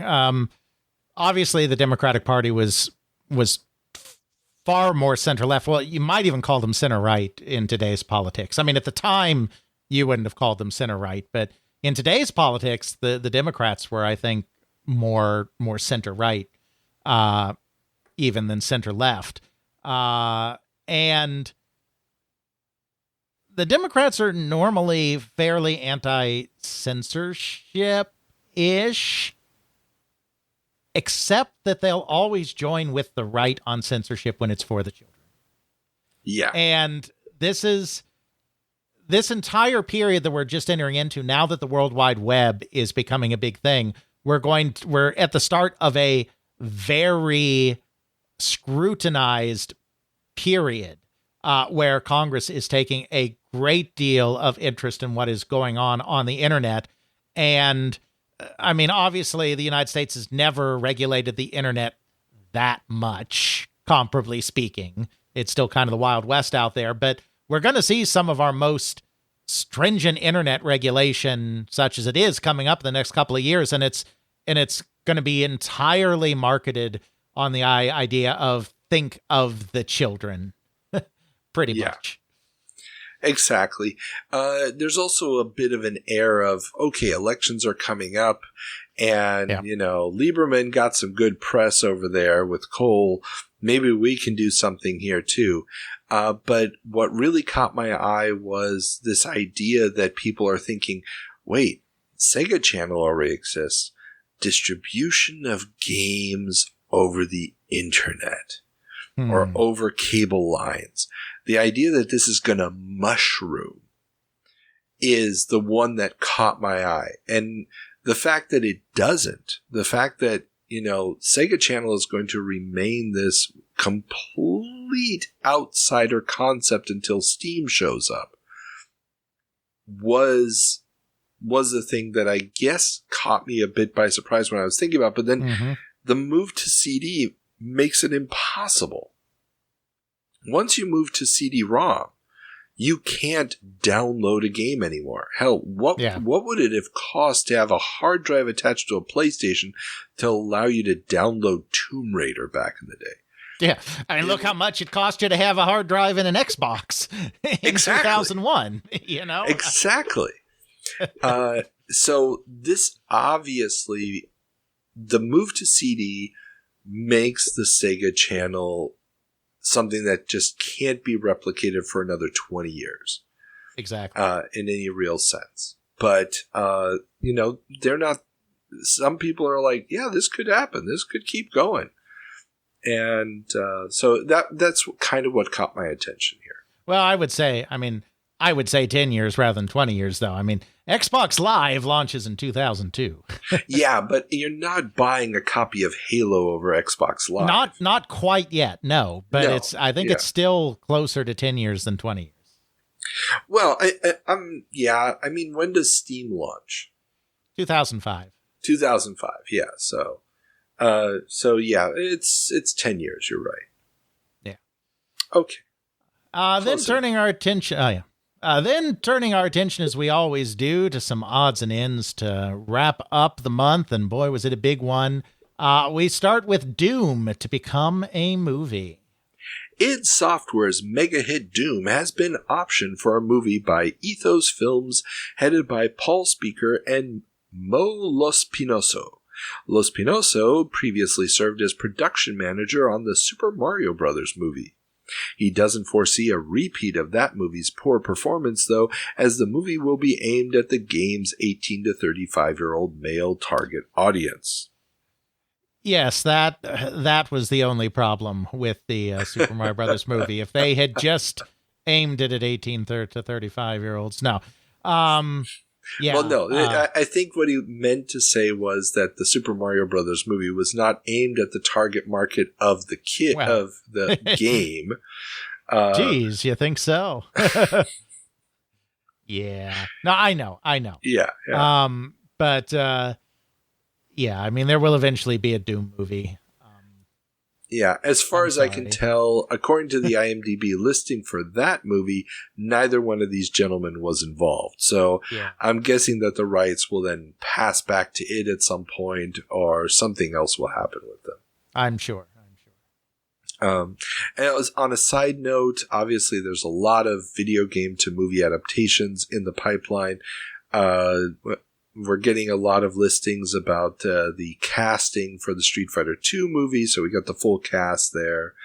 There's a Street Fighter II anime movie that's going to be released in North America. We've got Mortal Kombat, the album gets released, and I actually bought this. I had a copy of this, and I lent it to somebody and never got it back. Yeah, long live cross-media mania. It's all over the place. Indeed. And speaking of Mortal Kombat, Carl, MK blamed for stabbing. A 16-year-old in Florida stabbed a classmate 22 times during class on February 7th. According to his attorney and several psychologists and a psychiatrist, the young man could not tell fact from fiction and, after playing Mortal Kombat for hours, believed that the stabbing would help him progress to the next level of the game. The court in the case has found him innocent by reason of insanity for the stabbing and committed him to a state hospital. Was not aware of this one. Obviously, stabbings over, blaming video games for stabbings is going to become positively blasé in another, 5 years here when we have other violence to blame video games for. But, I mean, clearly a disturbed individual. And I mean, if he hadn't latched on to Mortal Kombat to do this, he would have latched on to something else to do this, because the root cause is clearly some unfortunate mental instability.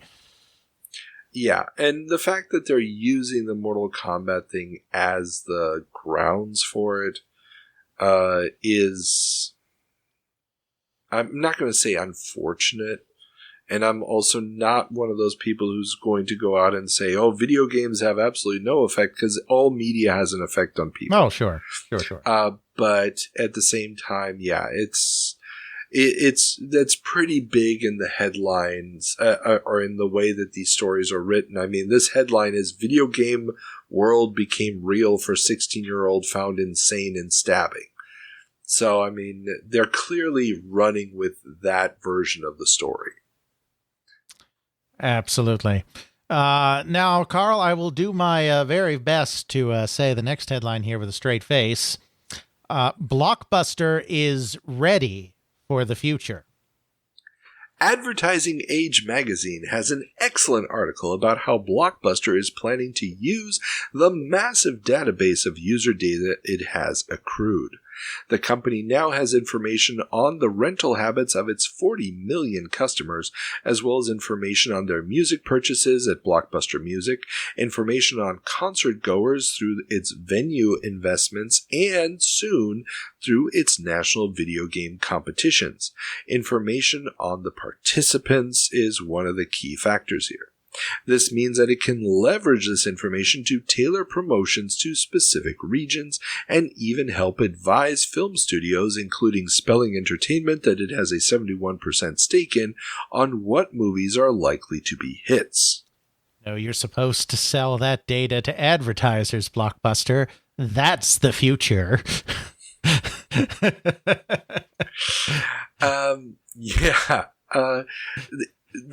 It's kind of funny because the way that they're writing about it in this magazine for the advertising industry almost feels naive, because they're just like, we got all this data, we can do all these cool things. And there's just the tiniest little mention of, privacy issues and stuff could be a concern, but it's just so nonchalantly thrown out. Here's a quote from the article. Quote, One concern raised is the extent of information held by the company, said David Davis, a film industry analyst with Paul Kagan Associates. Along with personal data like name, address, and even credit cards held for security against theft, the information learned about tastes and spending patterns raises red flags regarding privacy issues, he said.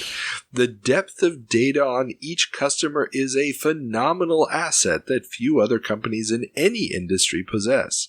How they use it and guard it is key to the future as a database marketer in an information-savvy age, he said. It is an asset that should enable Blockbuster to survive and prosper despite how the video pay-per-view war ends up. End quote. Yeah. And, I mean, this is quite literally at the very end of the article. I mean, it's a very long article, and it just gets to the very end, and it's like, oh, by the way. And, you know, there might be privacy issues, but yeah, whatever. Yeah. But it's also kind of weird to see that exactly the thing that powers Netflix and Google and Facebook and Twitter and so on and so forth. I mean, they're talking about it here 30 years ago. They've got a proto version of that tracking data, if you will. Mm-hmm.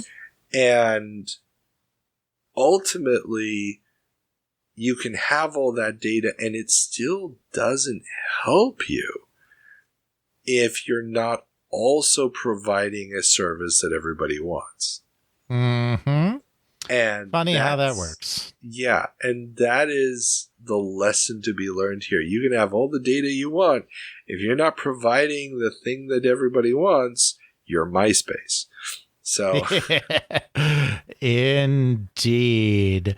And speaking of providing something that everybody wants, at least in 1994, Pogmania comes to Del Taco. The Del Taco fast food chain has teamed up with the World Pog Federation to promote the small cardboard discs which have become the latest fad to sweep the nation. Were you into Pogs, Carl? Is that why this is here? No. I was not. I just included this because I remember I arrived back in the States, summer of 94, started school in the fall of 94, high school, senior year, and I mean, didn't really see any seniors in high school, but you'd see some freshmen playing with Pogs, and I had to ask them, what the hell are you doing? And they were like, they're Pogs. Like I should know what the hell that meant.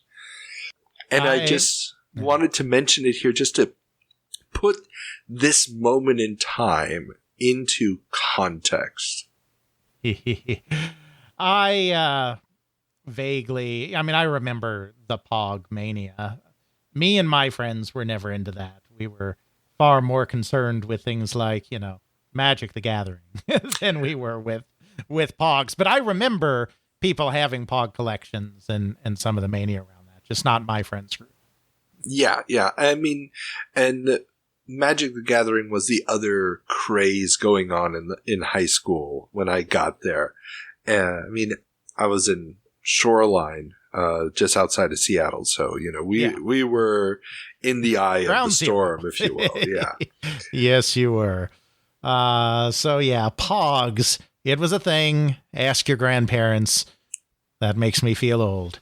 Anyway, we have one final story that I know is in here as a Carl special, because I know how Carl feels about comics. Knights of the Dinner Table #1 appears. The first standalone issue of Knights of the Dinner Table is dated July 1994. This indie comic would become the basis for the still-running Knights of the Dinner Table magazine we know and love to this day. And a shout out to both my podcast co-host, Jeffrey, and to my girlfriend, Erin, who are both also big fans of Knights of the Dinner Table. I have to admit that, I started reading Knights of the Dinner Table probably around issue 20. Mm-hmm. And up until, we're recording this a day after the 6th anniversary of this podcast. So about 5.5 years ago, I stopped reading because I just did not have time to read the books anymore. I still have a pile of unread ones. And as soon as this podcast is done, as soon as this podcast project is over, the first thing I'm going to do is get caught up on 10 years of Knights of the Dinner Table comics. That's funny. You think there'll only be 10 years to catch up on when this podcast is done. That's hilarious. Yeah, because we're recording a July episode in November. That's not going to get worse as the episodes turn into 5-hour epics twice a month. But yes. Yeah, so Knights of the Dinner Table, if you're not familiar with it, is a brilliant comedy piece about the life and time of role-playing geeks. And I can't recommend it highly enough. Just pick it up, start at the beginning, and you've got 30 years worth of great comics. It obviously didn't start here. It starts out in a fanzine called Shadis. Then there's also a whole bunch of comics that were appearing regularly in Dragon magazine before this first issue. And it doesn't go monthly for another couple of years. So, yeah. Yeah, that's how I was introduced. And I've not read it extensively, unlike Jeffrey, but that's how I was introduced to it, was through Dragon magazine. That's how I learned about the Dinner Table. Me too. That's I saw it in Dragon magazine at a friend's house when we were playing D&D in college. And then I just started picking up the magazine every month. That was how I ended up going to comic book shops, was to get the magazine. And a couple years later, I got into comics full blown. But yeah, Knights at the Dinner Table, regardless of where I moved in the world, I always found a shop, always had to have my KODT fixed, so. Good stuff. Okay. That is finally the end of the episode. We made it. So. And believe me, as long as it might have taken you to listen to it, it took us even longer to record it. Yes, Carl knows what I'm talking about. Oh, yeah. So many sessions. So, with that being said, Alex, you have one. No. Task. You always do this. This. It is not my time yet. Oh, should I What do you got down there below the final headline, Carl? I see a couple of things there. Oh, you're right. The quote of the month. Now, we have 2 of them, and I thought both of them were excellent. You're right. I've been doing this for so many years that any minor change to the order is still so alien to me. Exactly. Or at least that's the excuse I keep using with my wife why I don't put down the toilet seat after 8 years of marriage. So, here's the first one. And this is a quote about the congruence of Silicon Valley and Hollywood. And it's by Robin Miller, co-creator of Myst. And this was part of the Computer Game Developers Conference coverage. He said, "The majority of us are going to fall out of the picture, and a flood of people will get into this area. How many people will how many people who began making movies were the big names 10 years later? I'll be interested to see if any of us get through and keep going."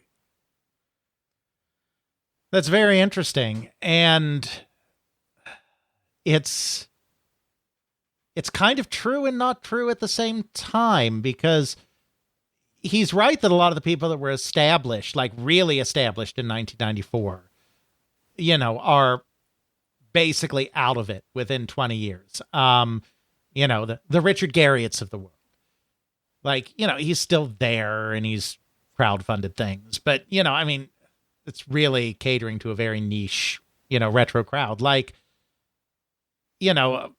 the really older generation, and I'm sure there are others as well. I'm not saying this is an exhaustive list, but Sid Meier is the one that comes to mind that has somehow managed to bridge all the way from the early 80s to the present in some way, shape, or form. And just about everybody else has fallen away. Will Wright could have probably done it, except he chose not to be involved so much in video games anymore after Spore, you know.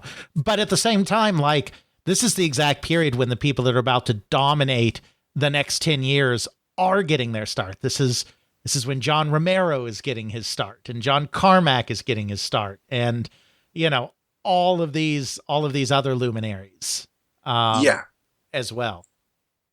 Yeah, and it really is interesting. Now, this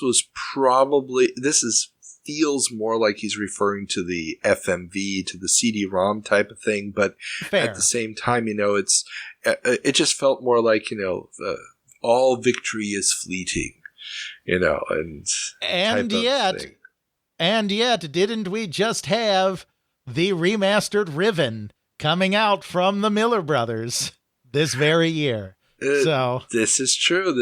I mean, hey, we got a remastered version of Night Trap, so game on, man. Yeah, but I mean, Cyan's still here, you know? I mean, you know, yeah, we got a remastered Night Trap, but that went through, you know, so many different, you know, IP owners and whatnot. But like Cyan Worlds and the Miller Brothers, they're still here, and they may not be the ones driving the industry anymore like they were with Myst and Riven, but Cyan is still here, and That's those true. games still have relevance in some way, which is just kind of interesting. Very true. Very, very true. The other quote is from the New York Times, and it's about Italian drivers. And I just included it because there's a certain element of video games penetrating everyday parlance that comes out of this. So, quote, "If you survive the motorini, you cope with the cars. All Italian drivers, with no exception, drive as if they learn the craft from the video game called Tetris, where the object is to fit as many objects as possible into a defined area without leaving a single space between them. That means motorcycle sandwich unless you manage to dart between the closing jaws of the Lancias and Fiats before they close on you." I have been driven through Naples. I've not driven in Naples, but I have been driven through Naples and can confirm. Well, and the interesting thing is, now I do a lot of my research through LexisNexis each month. And one of the searches I always just run is I just run the word video games. Yeah, sure. And this was the first time I found a completely unrelated to video games article, not just talk about, you know, generic Space Invaders or, you know, compare something to a video game. That's been happening since the late 70s. But to reference a game by name like this and referencing the mechanics of the game like this. Yeah. This was a first. I mean, nowadays, if you just tell anybody, regardless of their age, you know, oh, it's like Tetris, or they were packed in like Tetris blocks. Yeah. You don't have to give an explanation anymore of what it is. It is so universally understood, similar to the way Pac-Man was 10 years before this. And it felt like this was the dawn of some greater understanding or penetration of video games into the public consciousness. It just felt weird for me. Yeah, but you know, it's you can tell it's still like it's happening, but it's still early because he has to say the video game called Tetris. Like there's still a need to partially define what is being talked about for the general audience. Exactly. Whereas today you would just say learn their craft from Tetris. You wouldn't have to qualify that by saying that is the name of a video game. Exactly. And he's still, you know, explaining the core principle of, you know, fitting in all the blocks and stuff. But the fact that he's making this reference is already kind of cool. So, okay, those were the two quotes of the month. Yes. Now, Alex, you have one more task. What is the word of the episode? Well, Carl, between you and me, the word of the episode is recording, because my goodness. But that is not really the word of the episode. No, the word of the episode came to me very early on here in one of our Sega headlines in our Next Generation segment. And that is quite simply just confusion. What we are looking at in July of 2024 is a series of highly confused markets. Is the future of console gaming multimedia? Is the future polygonal graphics? Is the future bold new systems that are way more expensive than what we've ever been asked to pay before? Or is the future incrementally improved systems or add-ons to existing systems? Is the future of video in MPEG? Is it in CDI? Is the future of computer graphics in 3D? Polygonal graphics. Like, there are so many products just zooming out in so many different directions because there is an incredible amount of confusion in every single one of these markets. I could not have chosen a better word myself. It really is. July 1994 is just confusion because no one knows what the next paradigm will be yet. Absolutely. Everybody One knows. might even. Oh, go ahead. Yeah, everybody knows we're tired of 2D sprite jump and runs, but we don't know what we want next. Yep, we could even call it a land of confusion. I think we can. Cue the music. Maybe I'll find a Sid Chip version of that. Okay, so, Alex, remind all the fine folks at home where they can find your fine work. As always, is at theycreateworlds.com. Me and my co-host Jeffrey have our They Create Worlds podcast at podcast.theycreateworlds.com, as well as on all of the major podcasting apps. Right now, we are in the middle of releasing all the episodes of our history of the origins and evolution of D&D and the early migration of D&D concepts into computer games, which was the subject of our live stream a few months ago. Now that's being chopped up into individual episodes. And yeah, that's kind of where it's at. Excellent. And remember, everybody, you can follow us on all the socials since we started recording this. And between then and now, we're also now on Blue Sky, in case you are one of the many people who decided to tell Elon to go take a hike. We're on there, Instagram, and so on and so forth. All the links are in the show notes. And if you are watching this on YouTube, thank you. Remember, hit subscribe. The extended links to all the sources is in the link section down below. That'll take you over to the Patreon, where all the normal episodes are always available, and you can also get early access to usually 2, sometimes 3 of the interview episodes, as well as the video version of the 7 Minutes in Heaven playthrough. So, and a quick shout out to our friends over at Pixel Addict Magazine. They're about to launch a new Atari-based magazine with a contribution by a friend of the show and I like to consider my friend Frank Gasking of Games That Weren't. So, yeah, check that out. Little plug, but all for a good cause, and these are good guys. Okay, keep that print media alive, people. With that being said, everybody, have fun. Okay.